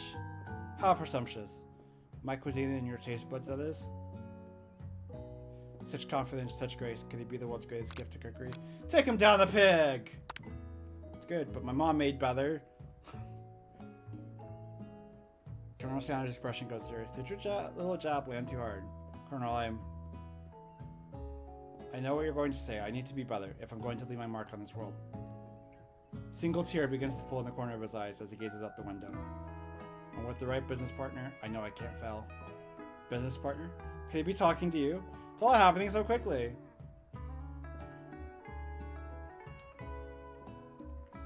Overcome with emotion and confused by your feelings, you're on the verge of tears. Able to speak? The only answer you can find is run out the door and get home. Do you know about the Mort theories? I don't even know what that is. There's still one more day of school after all. The University of Cooking waits for no one. You go home to find something very surprising. Your best friend is there waiting for you. Where have you been? I had one heck of a night. I've been desperate to talk to you about it, but I couldn't find you. I got worried that something had happened to you. Okay, but now that it turns out you're fine, I can finally get you up to speed on the saga of Miriam. Sure, but you will not believe what happened to me after school yesterday. I went on a date! I think I believe that. Since I've been partnered up with Clink, he asked me to go out with him. Of course, you tell him, you better keep your dials turned to polite and respectful. I'm not that kind of girl. But he was just interested in spending some one-on-one time together and getting to know me, so I said, yeah, sure. I can get to know the little metallic guy. Long story short, he took me skydiving with his friends, but things quickly spiraled. Oh my god. Mort. Is it a creature? Oh, that Mort! Maurice!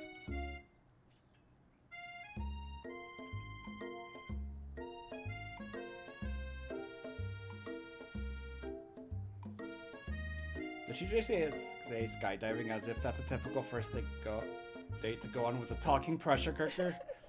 And now I'm not really sure where we stand. You don't give Miriam time to tell her whole story, however. Following up the details of your own night is just too much to bear. And I went on a date too. Back to Colonel Sanders' house, where I spent the night with him. You what? Nothing happened, but the emotional connection, wowzers. Together with your bestie, you feel like you can do anything. When you arrive at school, you encounter your rivals in the quad. You can tell from a distance that they're picking on Pop, though he himself might not quite grasp that fact. So, you know, he's Pop. What's a swirly? It sounds delicious. Oh, it's great. I'll order you a run right away. I'll have my swirly with sprinkles, please.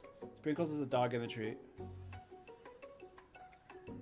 It's the ramblings of a madman about how more is horrors beyond Eldritch. That sounds awesome. I feel like I would enjoy that. You can get your swirly dip too. Why don't you pick on someone your own size? Because I'm literally the biggest person at the school? There's that horse that Colonel Sanders rides to school, but who would dare pick on such a gentle and beautiful creature? You've got some nerve, Felly. So just think I pick on the defenseless horse. Hey, Red, welcome, welcome. Nice to see you. Thanks for hanging out. Hope you're having a great day. Is that a JoJo? He's mine. That's what everyone's saying about him. Everyone's like, this is a JoJo character. But he is Van the man.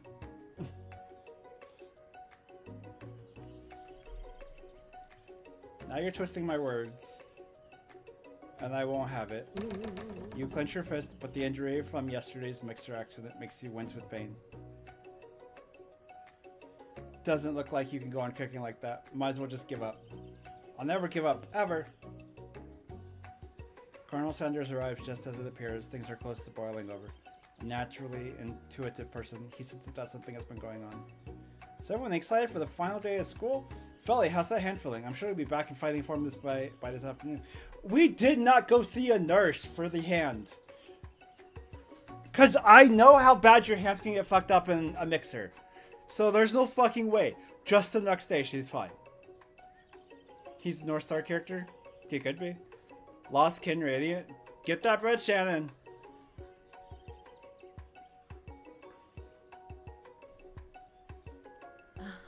Aren't you concerned about my hands, Colonel? Yes, there I almost broken nail winning so hard. Technically, I don't believe a winner was decided, but your presentation was quite impressive. What is he doing complimenting her? But what about the flavor of my delicate, warm, gooey chocolate sauce? It was clear that you're passionate about how your food is received. That's a lot of words to say. It was bland. Or did he use the chicken balls? Excuse me, Felly. I am more than capable enough to speak for myself. Maybe you could tell me more of your thoughts as we walk into class, Colonel. I'm always interested in discussing the fine art of fine foods. See you inside, Felly. Annoyed by Colonel Sanders' inability to see Ashley for who you know she really is, you walk across the quad to get some distance, and then attempt to distract yourself from how slighted you feel by the interaction with Ashley. Take out the spell book you received yesterday and start flipping through the pages. Whoa, that's that book? It looks like bad news. It was just something I found lying around. It would appear to be some sort of grimoire, but I don't really believe in that stuff. A grimoire? Like a book of spells? I don't know, but who would spend time decorating a magic book if it weren't really powerful? I could think of one surefire way to find out. You open to a page covered with arcane warnings. Cast only in case of extreme emergency. It says around the edges of the page. I could use a spell here that it says will erase anyone I choose from all of my memories. If I scrub out Colonel Sanders, it would probably help me focus better on the upcoming final exam.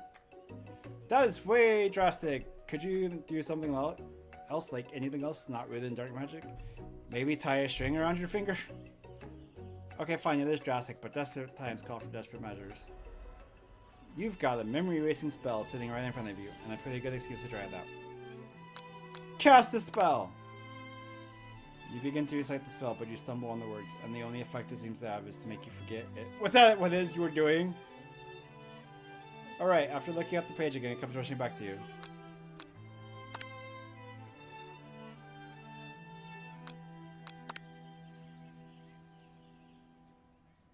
That memory erasing spell. Deep in your heart, you know that proceeding with the spell is a terrible idea.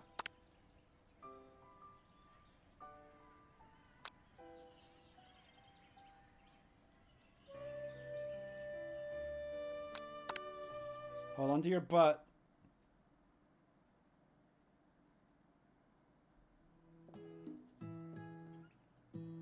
What the hell? You sleep softly as the morning sun casts a warm glow through the window of your modest student apartment. The world is peaceful and serene. Here in this moment. Wait. Did it restart? You slept through the school year and gave up on the once-in-a-lifetime opportunity to meet Colonel Sanders. Game over already? You might not be cut out for this. Okay. So, it doesn't...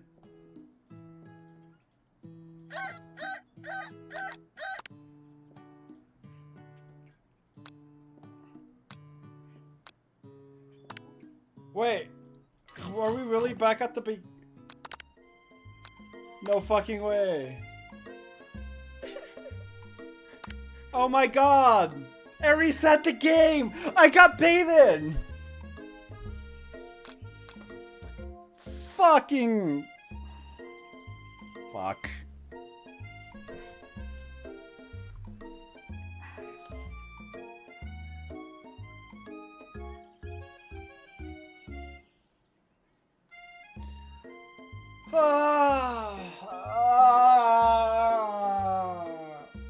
I'm gonna be right back, chat. I need like a drink for this.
Man.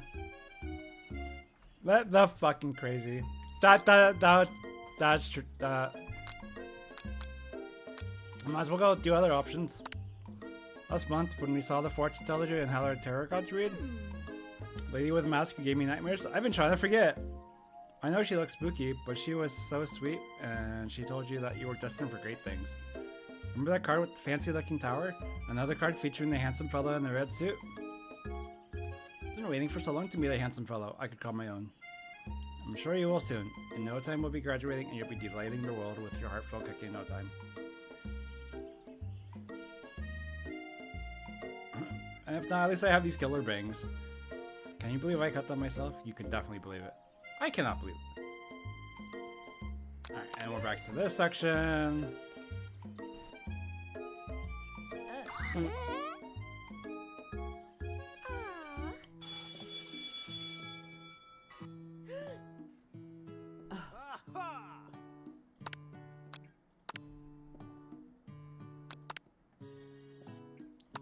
Let's take the handkerchief this time.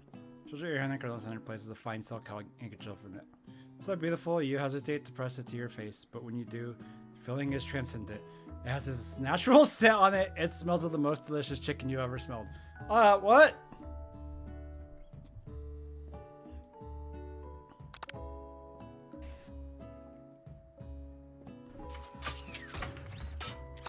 Rubber ball! Toss the ball and he bounds after it, grabbing it in his mouth and swinging from side to side before dropping it. Though it passes quickly, it's not clear if that endeared you to him or not.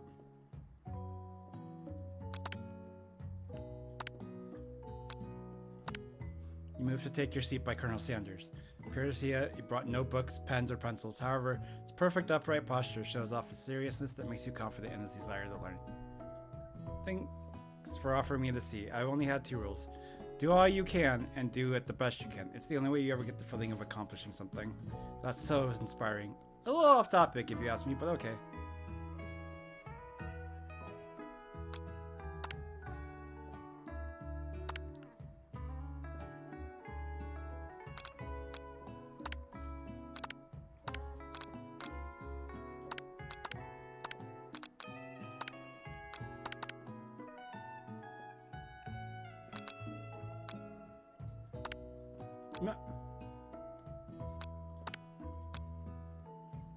Perfect score.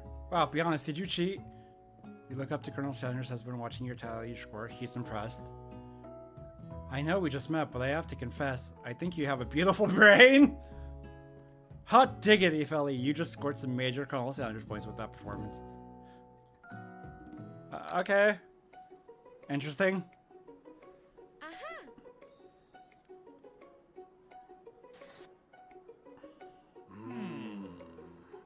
Hot diggity dog. Wait, this is different. Focus your mind and meditate on this moment. Try and identify every flavor.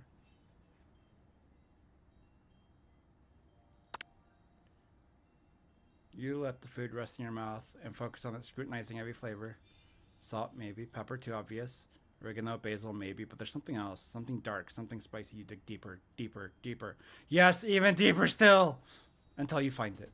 Could it be blank? You really did that. How bold. How adventurous to use blank. Try to go even deeper into the sea of flavors, but this revelation alone is more than you can handle.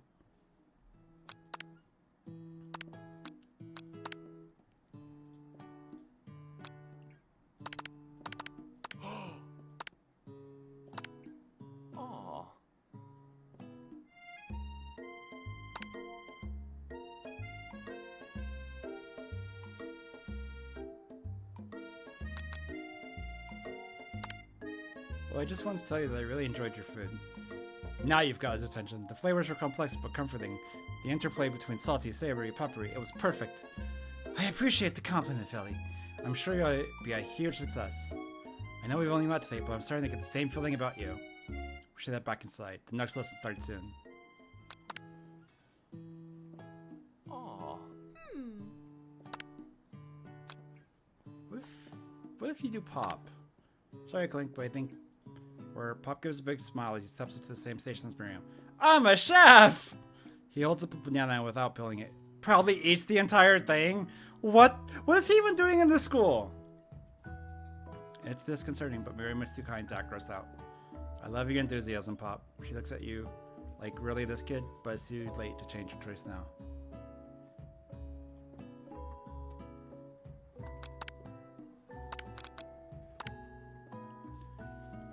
I've always been something of a down-home chef. I was thinking we could make something warm, inviting, comforting. Maybe mashed potatoes and gravy. I cannot imagine one without the other. Colonel Sanders casts a coy look at you, causing your whole face to go beet red. Embarrassed, you quickly turn away. I'll go get the potatoes. No, please, let me.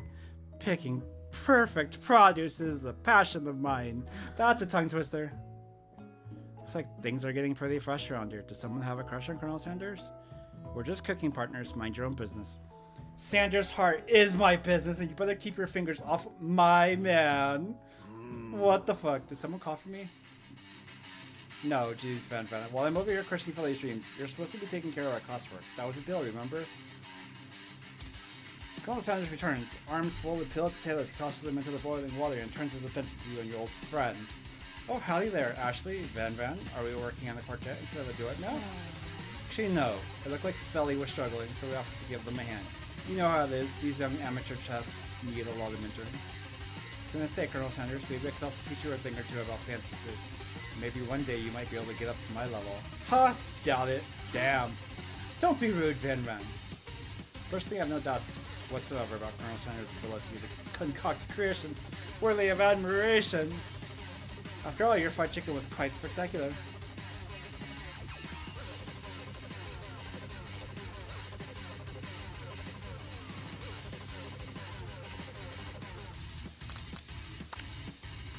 I'm here to learn and to express myself via my cuisine, not bicker with prima donnas.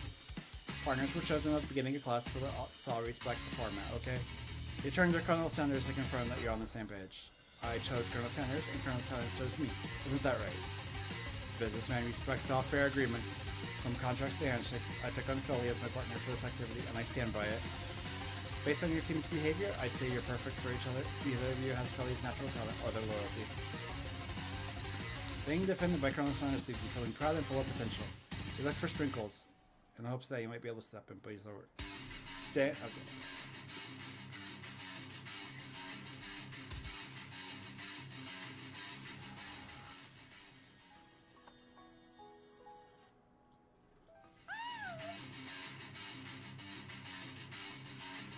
Now back to this part. Where we, that poor kid dies.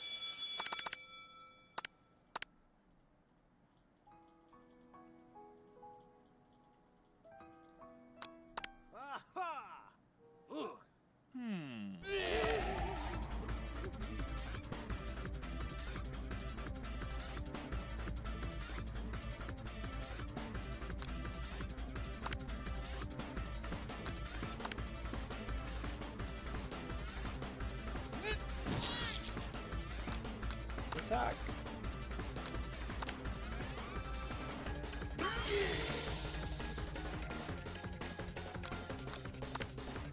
Which side do you defend? Which defense? Trepidation?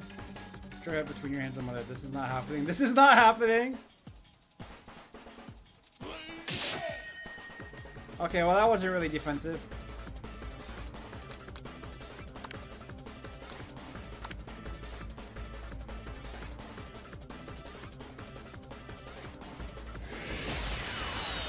Fly power pinch. Spare him. Be gone, beast, and don't you dare come back for a follow-up encounter tomorrow. I won't forget this, and I certainly will be back, like you said.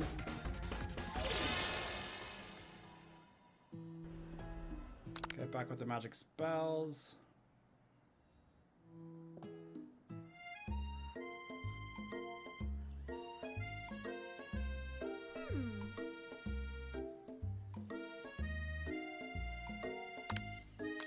Make up a fake ingredient.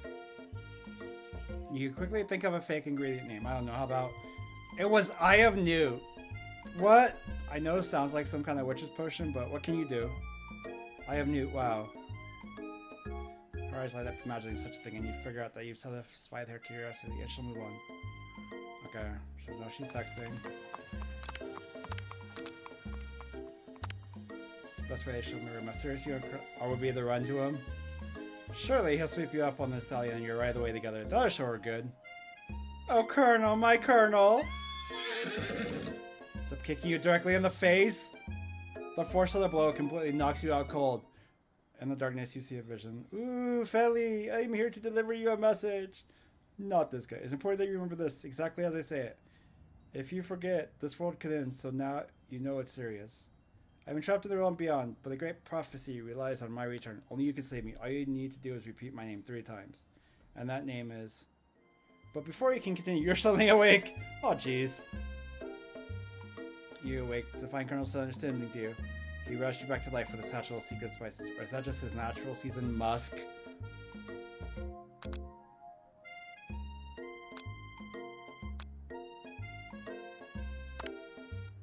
Should be writing, or maybe you shouldn't be writing up to animals, you don't know. It's hard to say who was in the wrong here. For things for sure, that Colonel Sanders is pretty dreamy. That horse has beautiful shoes. I could really feel how smooth and sturdy they were when they were pressing into my face! That's nice to hear. No one truly appreciates good craftsmanship anymore. With that, Colonel Sanders disappears in the school.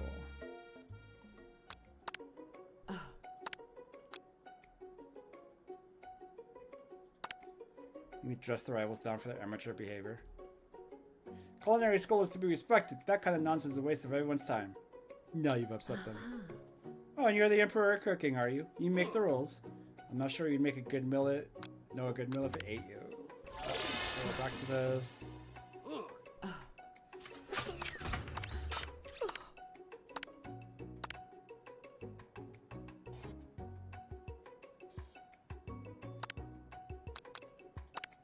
Pretty color pepper stands out from the other items. It sparkles in the most eye-catching way. So naturally you reach out, grab it, and eat it right away. However, your body is not prepared for the heat. Pepper has triggered an intense spice hallucination. It feels like forever as you trip through the universe. My friend! Ooh! This guy again. I'm here to give you an important message. Ooh! You must avenge my death and fulfill your destiny. All you must do is... Cough, cough. I was saying to fulfill your destiny, all you must do is... Cough, cough. Sorry, I think I still got some spice stuck in my throat. That's fine. I'll work, though. To fulfill... Cough. The prophecy. Cough, cough. You must... You feel yourself begin to regain consciousness. Oh, man! You come in, too, and find everyone staring at you. That pepper was the last of its kind on Earth, and now it's gone forever. So there's another right fucking... Okay. To think to yourself, geez, I should pay better attention. Well, I'll make mistakes. I'm sure I'll forgive you someday. Come on, it's time for lunch. You're on. But a lifetime competition. Count me in. I have to wipe up the tables with your fool before I set my lunch down on it. So be... Not the fool, you're the fool! Good one, Van Van. I like your gumption, Felly. I'll be watching your performance.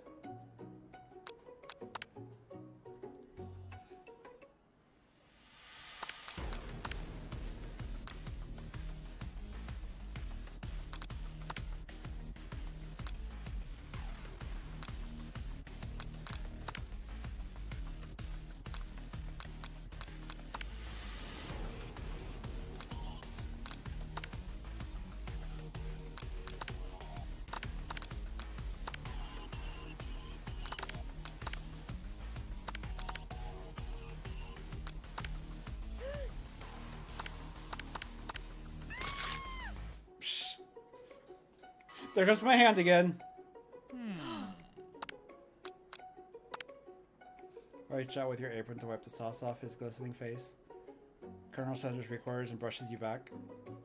The goatee isn't just a fashion statement, it's also functional. I was saving that flavor for later. Okay. What is this fucking game, man?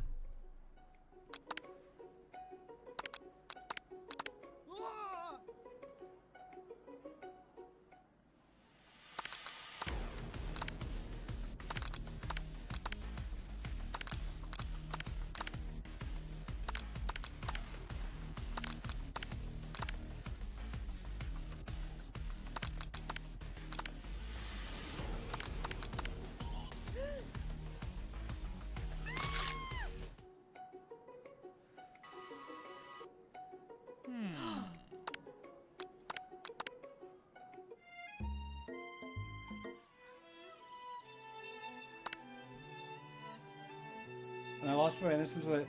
Oh, wait. There was new text. He survived for a while anyhow. People see my delicate ribbon tie and my well-kept bareness. Which is true now, but it hasn't been. Sounds like this guy could really use luck.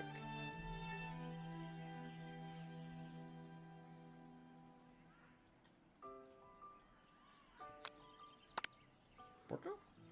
It is I. I know I said I wouldn't be back, and after the whole fight to the death thing, maybe you don't really want to see me anymore, but I just want to say that I was wrong to attack you, and I apologize. I know what it's like having to always look over your shoulder. Monster problems, am I right? Aw, thanks, Borko. I'm glad there are no hard feelings. Getting jumped by a giant creature in the dark of night can really rile a person up. Also, I want to apologize for the way I switched right into attack mode. I know that you're strong, and cooking school can put the person under a lot of stress. Actually, I used to go to this school. I wasn't always a spark monster, you see. I don't believe it. Well, no, I was a golden retriever, but I was still a student. What? Lost it.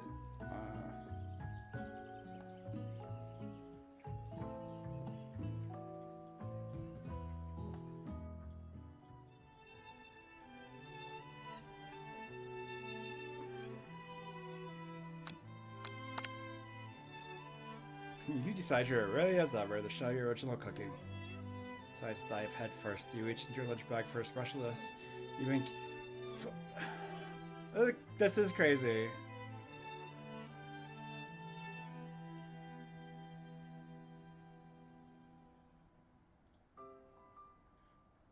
Stew my original coleslaw.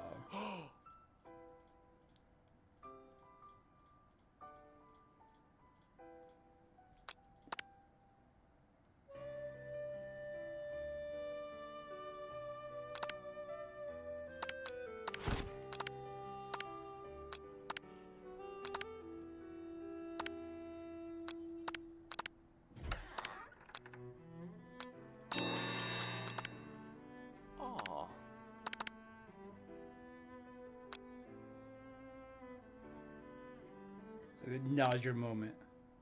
This isn't that kind of game! What the fuck? Not that we blame you for trying, but still. Oh my god!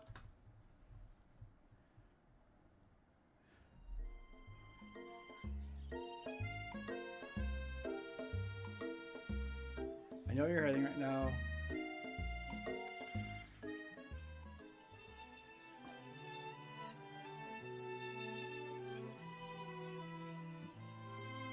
Failed to be an obstetrician, failed as a lawyer, especially about livestock, but even failed as a mule handler.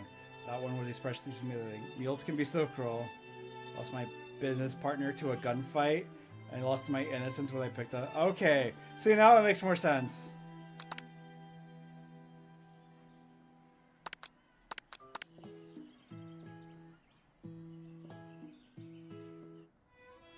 That's crazy. You get punished for trying to make a move.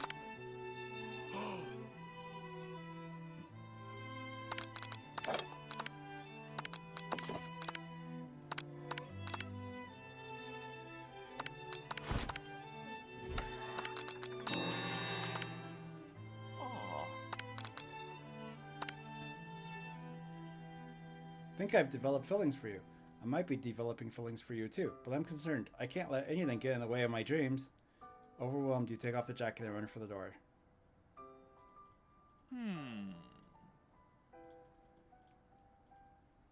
Dream sequence. So then we're back here. Now I think we might make a great team. A single tear begins to pull in the corner of his eye as he gazes out the window. And with the right business partner, I know I can't fail.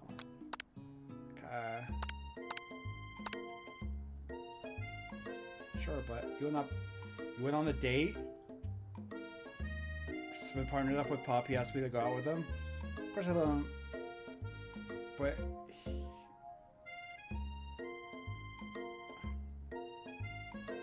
took me to his favorite shush house, but things quick. What is a shush house?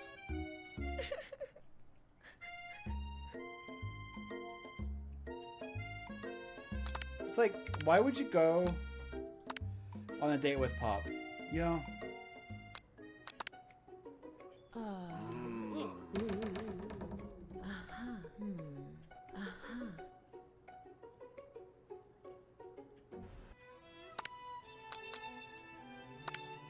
your friend's advice and put the book away. It's almost time for class. Sprinkles is already in the room, waiting for the students to arrive. He crushes his voice to make a quick announcement.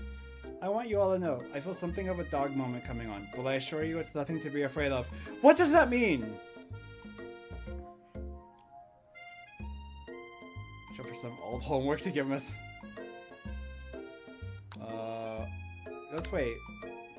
Sprinkle stops in his tracks. He focuses in on the windows. The room is deadly silent. When you follow his gaze, you see a tiny orange squirrel perched on the cherry tree outside. Sprinkles turns feral and runs to the window of the classroom. He begins barking uncontrollably at the squirrel. What the fuck? Terrence, I told you never to come back here. Terrence, I will destroy you. Terrence! Sprinkles is barking ferociously, drool flying off his face. Squirrel looks over, but he doesn't say anything back. You wonder, is that even a talking squirrel? Who named him Terrence? Better not show your chubby cheeks around here ever again!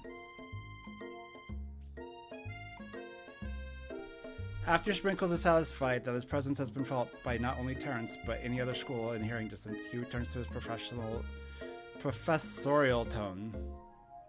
I apologize for the outburst. This actually brings up an important point.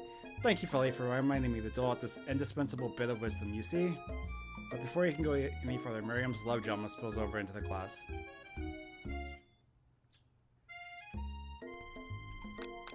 What? Told you to save it for after class. But I miss you! We went on one date, Pop, and how can you miss me when I'm right here?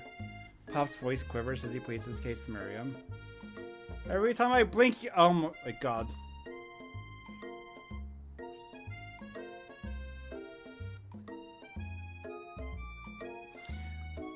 Okay, that's a really cute thing to say. Miriam, what happened between you and Bob? Got her in trouble and now she's mad at me. I didn't just get in trouble, I got yelled at by Pop's mother, who blames me for getting him banned from every museum we set foot in. What? Oh, that's what she meant by shush house. Pop, we went on one date, we're over. And that meant so much to me that I made this for you. That's cute in a weird kind of way. Too hurt to go on arguing, Pop leaves this creation behind and runs out of the room. Nothing like a loud public breakup to cast the pile over this final day of school. Well, that was unfortunate, but we mustn't be distracted from what lies ahead, the final competition showdown challenge exam. I'm still working on the title, but I think you get it. Test time approaches. See you all in the arena. But before you can think about your upcoming competition, there's a very beautiful soul nearby in need of a pep talk. Hey Miriam, are you okay? Okay, I'm so bad I can smash a tiny mug, spilling several droplets of hot cocoa all over the floor. What? How can you embarrass me in class like that, in front of everyone? Her tiny cocoa is a delicious treasure, so you know that this breakup is no joke, even if the source of her frustration is a silly boy. I know that you know this, but I'm dreading to say it out loud. You don't need anyone. Me and you, we're gonna cruise to this final test and at the carpool lane to Success City. Miriam brightens up, imagining the wind rushing through her short bangs, but she hesitates to embrace the feeling all the way. You're not gonna saddle up on Colonel Sanders' stallion right off into the sunset without me? Of course not. Well, maybe, sorta. But I'm sure there's a pony out there with your name on it, and a ranch big enough for both of us. And whoever else we want to bring along. If it's not Pop or Clink or anyone else you meet today, tomorrow, or this whole year, so what? You're a special person who shouldn't settle for the first someone to show a little interest anyhow. Miriam gives you a big hug and wipes the tears from your cheeks. I should really review my menu for today. I'm going to make a very special soup. Soup. I bet that Professor Dog is going to love it up. While you were pep talking Miriam, you completely missed lunch, but that's okay because you had a better idea of how to spend the time before your exam. You've decided to head to the arena early to practice a dish. This is it, the location of your final challenge. A test of will, a test of courage, a test of talent, and a chance to beat the pants off Van, the supposed man, and his evil counterpart, Ashley. As planned, you begin to run through a quick test of a recipe you've been working on. Felly's famous chicken pot pie. I didn't know that. I didn't know I was famous for chicken pot pie. Now I know. After practicing for months, making this dish comes second nature to you. You're able to quickly get a fresh pot pie in the oven, but as soon as you do, your cram session is interrupted by Colonel Sanders. Felly, what are you doing here? There's still time before the final exam. Oh, just taking it all in. I'm big into visualizing success. I'm looking at my station and picturing victory. The pot pie has begun to bake, and the smell is slowly filling the space around you. Visualizing, huh? That's too bad. And I was here hoping you were cooking something delicious. You'd usually happily share your food with anyone who is hungry, but the last time you let Colonel Sanders get in your head cost you a cook-off.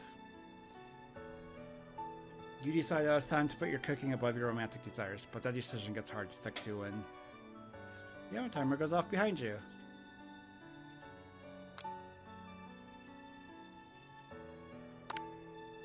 Okay, you got me.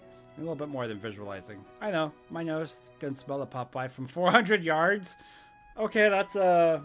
It's an oddly specific distance, but you expect nothing less from such an oddly specific man.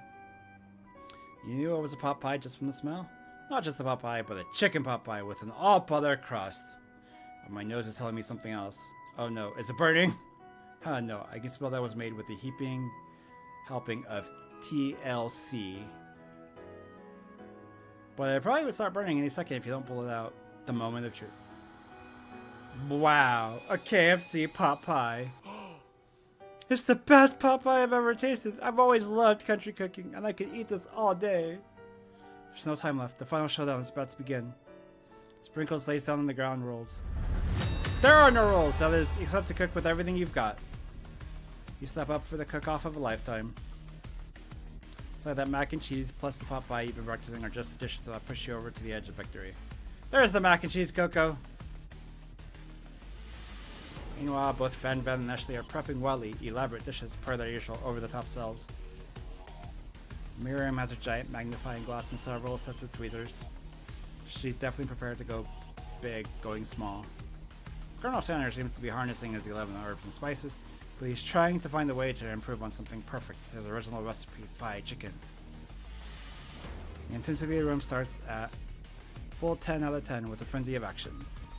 Everyone is calling out really cool special cooking moves as they prepare their food. Wow, this is getting serious. JoJo, yeah, no shit.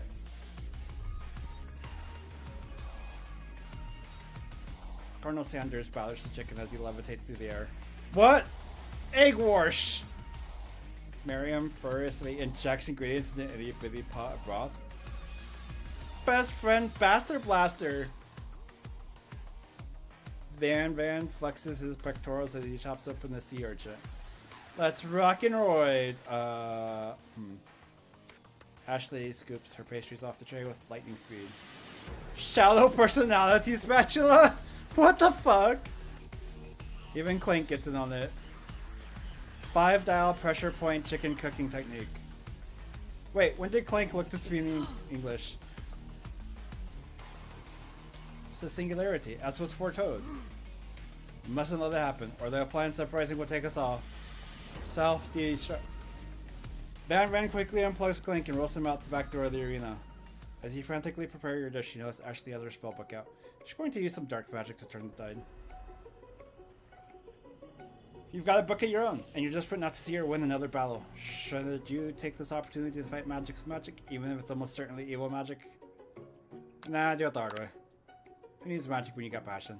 I'm going to do it the hard way. So I feel like if I do magic, it's gonna like have to start this all over. Again. Colonel Sanders sees you've chosen to win on your own terms, and he gives you a subtle wink from across the room. I believe in you, Felly. Miriam notices too. And I've always believed in you, Felly, since we were little kids, because I'm your best friend forever. You turn to notice that Miriam is at your station cheering for you. Miriam, what about your dish? If you're cheering, who's cooking? Tiny food, short cook time. I'm actually already done, so I thought I'd help you. Is that allowed? Oh, that's sweet, but... Miriam tosses a handful of spices directly into your boiling noodles. It's a secret ingredient. However, she doesn't know that you lied and the ingredient was made up, and where in the world did she get the Eye of Newt from? The boiling pot explodes, sending Miriam flying backwards. The watery noodles begin to swirl in the air, bubbling up into a dark cloud that thickens and congeals before your very eyes. It is I, Steve, the Spork Monster! What? Steve? Wait, what happened to Borko? You're not here to battle me, are you? We Spork Monsters are many. I think Borko had the day off, but you have conjured Steve, and I hate to battle, so I'd say you're doing pretty alright. Oh hey, you're in the middle of a cooking competition. I love this stuff. It's better than TV. You crazy kids and your culinary skills really impress me. Mind if I hang out? I'm sorry, Steve, but I'm kind of in the middle of something. Do you mind? Steve, the spork monster, notices that you've got the grimoire stashed beneath your cooking station. I see what you're up to. Crisscrossing magical items and accidentally summoned me, huh? Yeah, you guessed it, sorta. If you're here, would you mind tossing some fresh noodles in a pot of salted water? I'd love to. I've always wanted to be a top chef, actually. You know, when I was just a little spork pup back in the old country, you could feel Spork Monster winding up to tell you a very long and involved story. You don't know exactly where they came from, but it seems like it was probably lonely there. Actually, you know what? Maybe you should watch from the stands. I really need to focus on this competition. Is no one else commenting on the Spork Monster? I understand.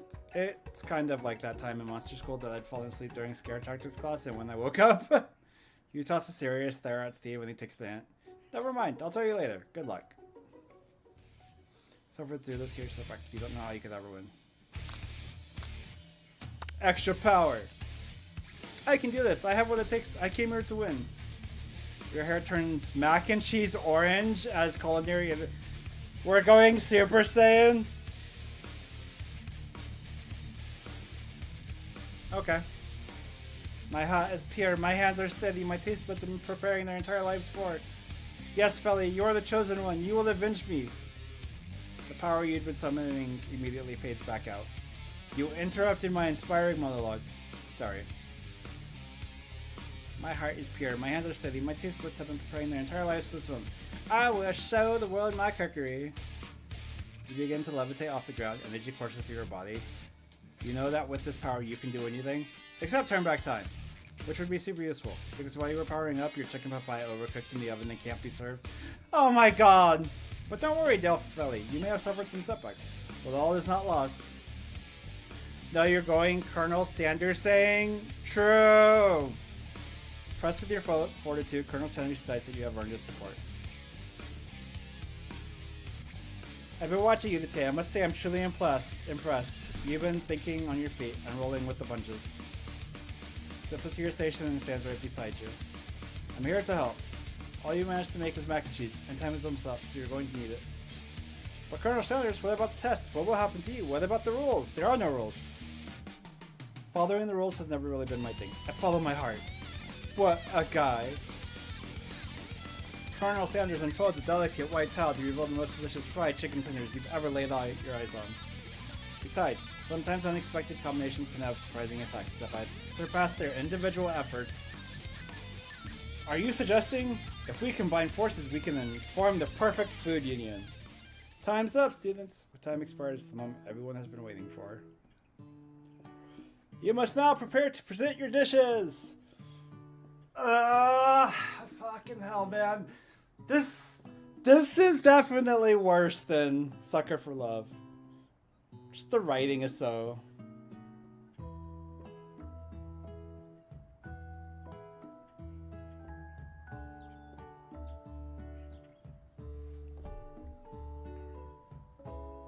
A handful of students stand tall, but the class seems incomplete. Seems we're missing some students. Pop, clink. From off screen, you hear a pure and innocent giggle that can only come from one student. I'm flying. Sounds like it's coming from the broom closet over there. What? Miriam, would you mind? Inside the closet, you see Pop hanging on the broom hook by the elastic of his underpants. Pop, get down from there right now. Let me guess, did Van have something to do with this? Someone asked for a wedgie, who am I to refuse? I thought a wedgie was a oh my god. Looks like Pop is eliminated from the challenge, seeing how he didn't cook anything. I can't feel my legs, maybe I excused. Sure. You kids and your pranks. I must say, it's not the worst prank in UCS history, but it's not exactly your book material. Wait a second. Pranks, clank. Where did that pressure cooker roll off to?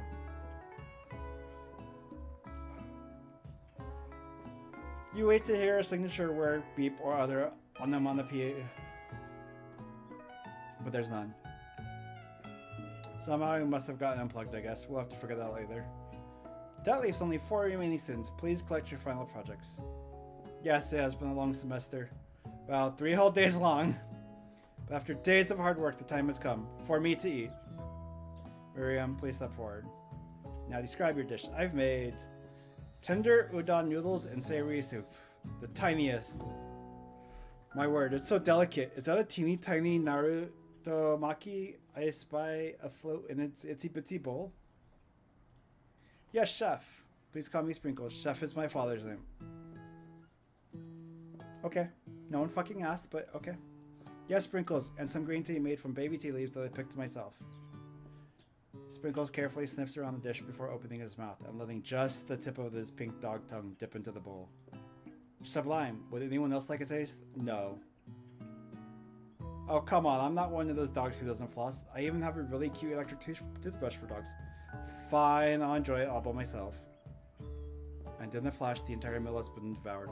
Not that it took much. It was less than a thimble's worth of soup. A+. Rarely do I taste a dish with as much love poured into it as yours. I'm sure. Miriam is overjoyed. She gives you a huge hug. Thank you, Philly, for helping me to believe in myself. Van, you're up. Now describe your dish.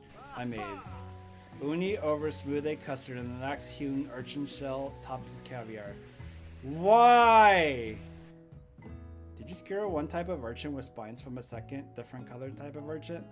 Yes, Sprinkles. A bit much, don't you think? That's exactly why I did it. A bit much is kind of my brand. Doesn't it look cool? Sprinkles leans in to sniff the uni, but he can't get his nose close enough on account of all the spikes. He begins to paw at it erratically, causing the custard to slosh around. Woof woof! Please be gentle with my cuisine. Grrr. Finally, Sprinkles goes all in, tongue first, but he can't get past all the needles. He reels back as his tongue is poked and prodded. Ouch! My tongue! The professor appears to be having an allergic reaction to this thing. I can't eat it keeps poking my tongue. Disqualified.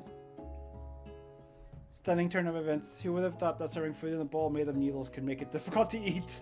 Yeah, who would have thought, you know? Dejected, Van does not go gentle into the night. Disqualified for glamour? Don't account the pussy. Since last you've heard of me... Okay, I'll be back, I guess. Before forcing us to endure his swollen tongue for another moment, Sprinkles graciously laps up a bowl of milk. I know. Yeah, I'm a dog, and I drink milk. Get over it. Sometimes it helps calm my agitated tongue. Okay. Next student, Ashley, it's time to step up. Describe your dish. I made orange blossom Turkish delight and a light rosewater syrup topped with French meringue and connected by sugar glass. That's pretty! That actually doesn't sound too bad. Indeed, it's quite delightful. However, I'd ask that you please refrain from eating it or attempting to taste it in any way. It's very fragile and meant to be a display piece. Then, fucking what's the point? Don't eat the food at a cooking school? Got toast in your ears or something, Felly? I told you, it's a display piece. Actually, I must say, it is beautiful. However, this is a cooking competition at a cooking school. Yeah, which is why I cooked it and did an extremely good job at cooking it too. I didn't realize that we were having an eating exam. God. Oh my god. Oh my god, chat.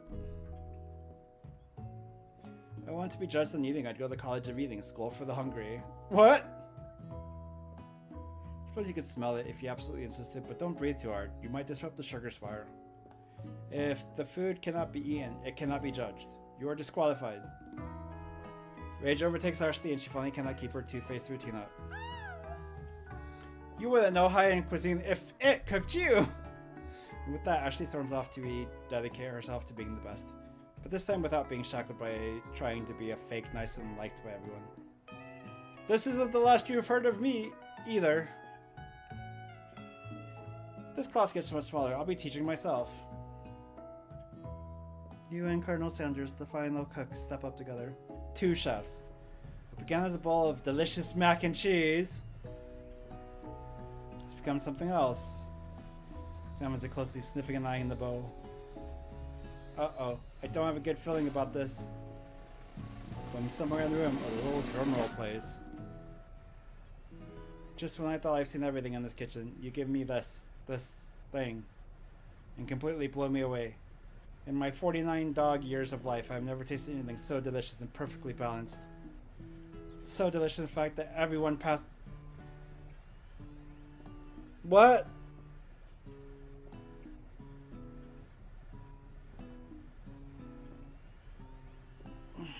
I fucking don't know. That's okay. You pass, you pass, you pass, you get the pass. Everyone gathers around and partakes of the mac and cheese bowl. They all seem to transcend this reality into another dimension. You win! Together, you and Colonel Sanders have made the new menu item. The new menu item is so impressive that even Van and Ashley are drawn back by its magnificent fragrance. When they gaze upon your mac and cheese bowl, they admit that you are indeed an excellent chef. Sprinkles declares that you have passed. Everyone has passed. There were supposed to be more battles, but come on, how could they be better than this one? Now that the school year is complete and everyone has graduated, the students return for one last assignment to get their groove on.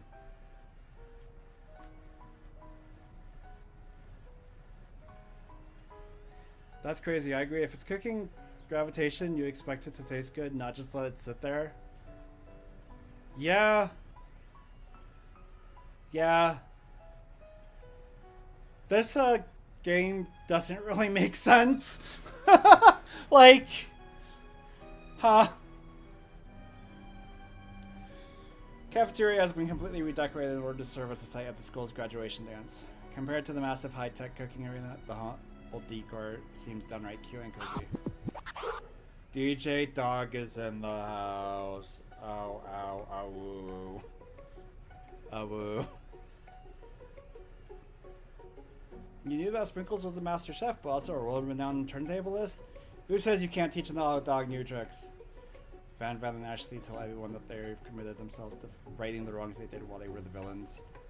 For a moment, you actually believe them. Not another haunting. No ghost allowed at graduation. It's clearly written in the school's bylaws. What? I was never actually a ghost. It was all a trick to get you to finally notice me. What? What?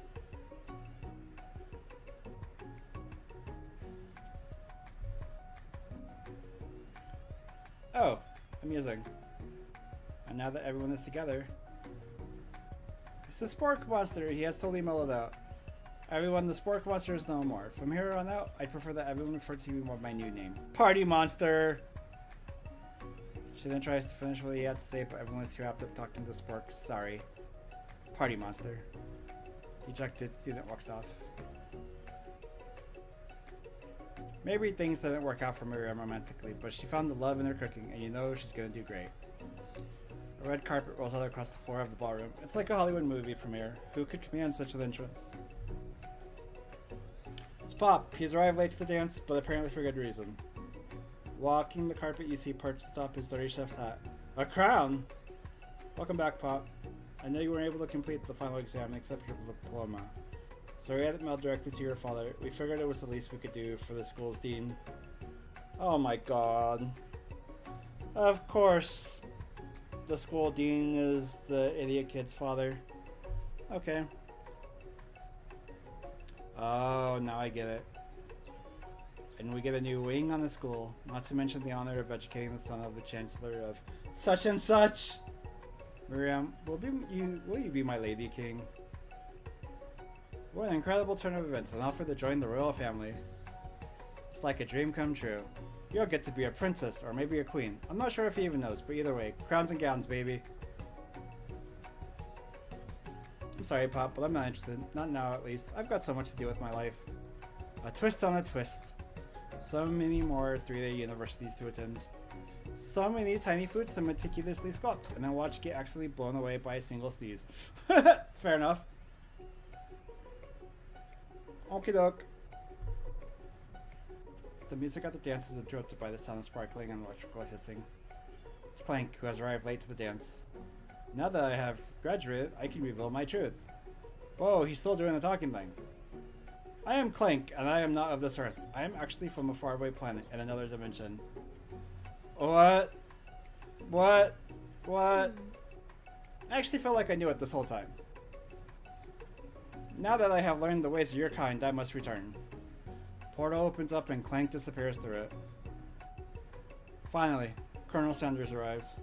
Howdy, classmates. Just like the first day you met him, he came as unprepared to feed the entire class. However, it's not enough just to give them a bucket of chicken. This time it's a full meal. Didn't get to be the most the most famous chicken man in the history of chicken and man by not reminding people to go out and buy my chicken.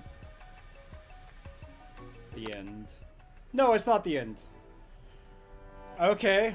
As everyone feasts on their delicious chicken dinner, Colonel Sanders finds you sitting at the edge of the dance floor. Colonel Sanders?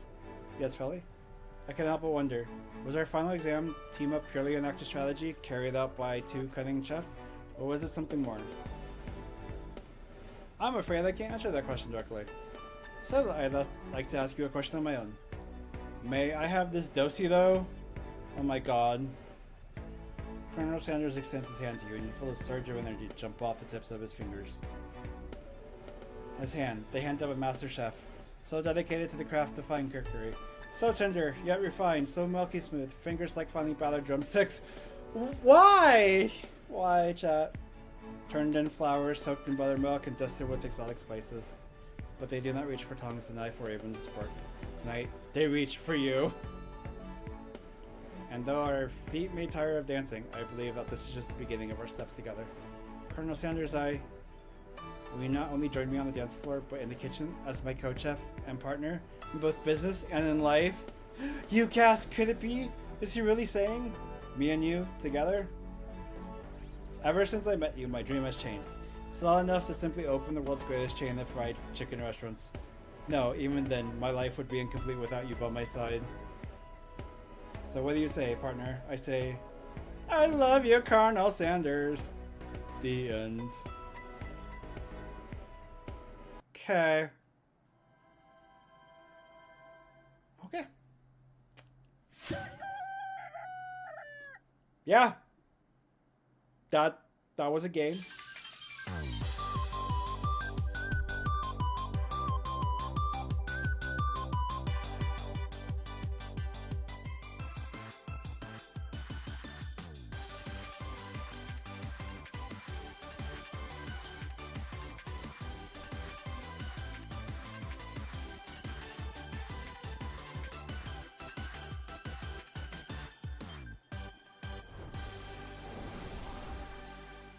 Yeah, no, that was definitely a ride.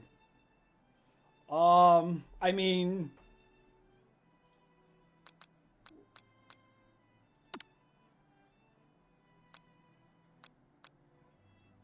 what the fuck? Okay, I unlocked all. Yeah, okay. For a free game that took me almost 3 hours, like that's actually not too bad.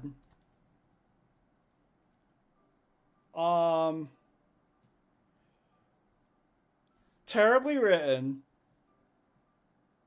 Like, I there was some level of amusement, but also like, are we really doing this? Oh.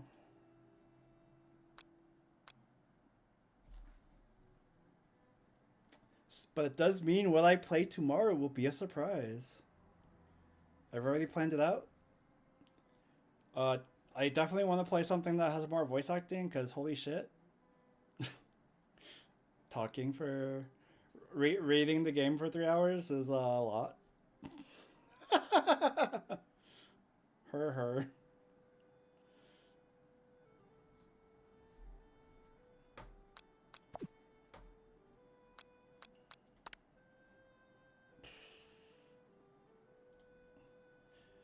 Welcome back, Shannon.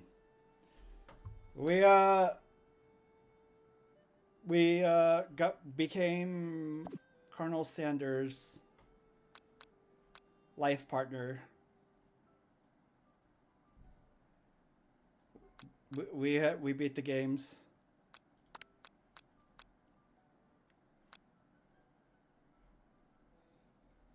We took the final bite of chicken. This has definitely been the most time I've spent with KFC in like a decade.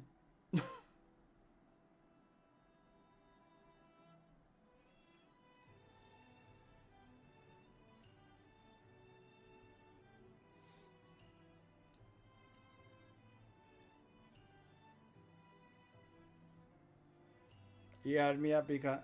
Well, we didn't become Colonel Sanders, but yeah, we became became Colonel Sanders. Yeah, okay. No, I see. Imagine that like transformation sequence. But yeah, no. I finished my two biggest priority games for this week. Tomorrow I will start a different one that isn't on the thumbnail, but I have plans for because I wasn't sure how long these games would take me. But for now, I'm gonna give my voice a rest because that was a lot of reading. I'm gonna go take a much needed break, go take care of some stuff, and we will be back tonight with Fantasy Star Online. That is our plan.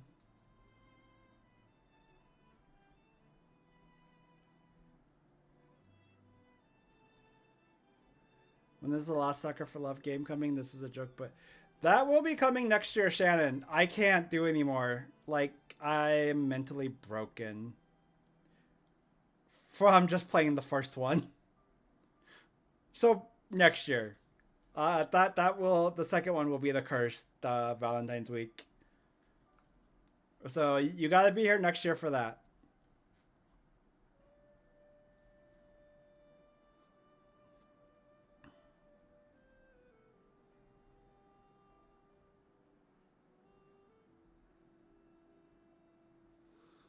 But we're gonna play a real game tomorrow. It's still on theme for Cursed Valentines, but we're playing a real game tomorrow. All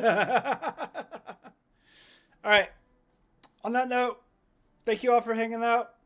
I appreciate all of you. I hope you all have a good night, and I will catch you guys in the next one. Take care and peace out, everybody.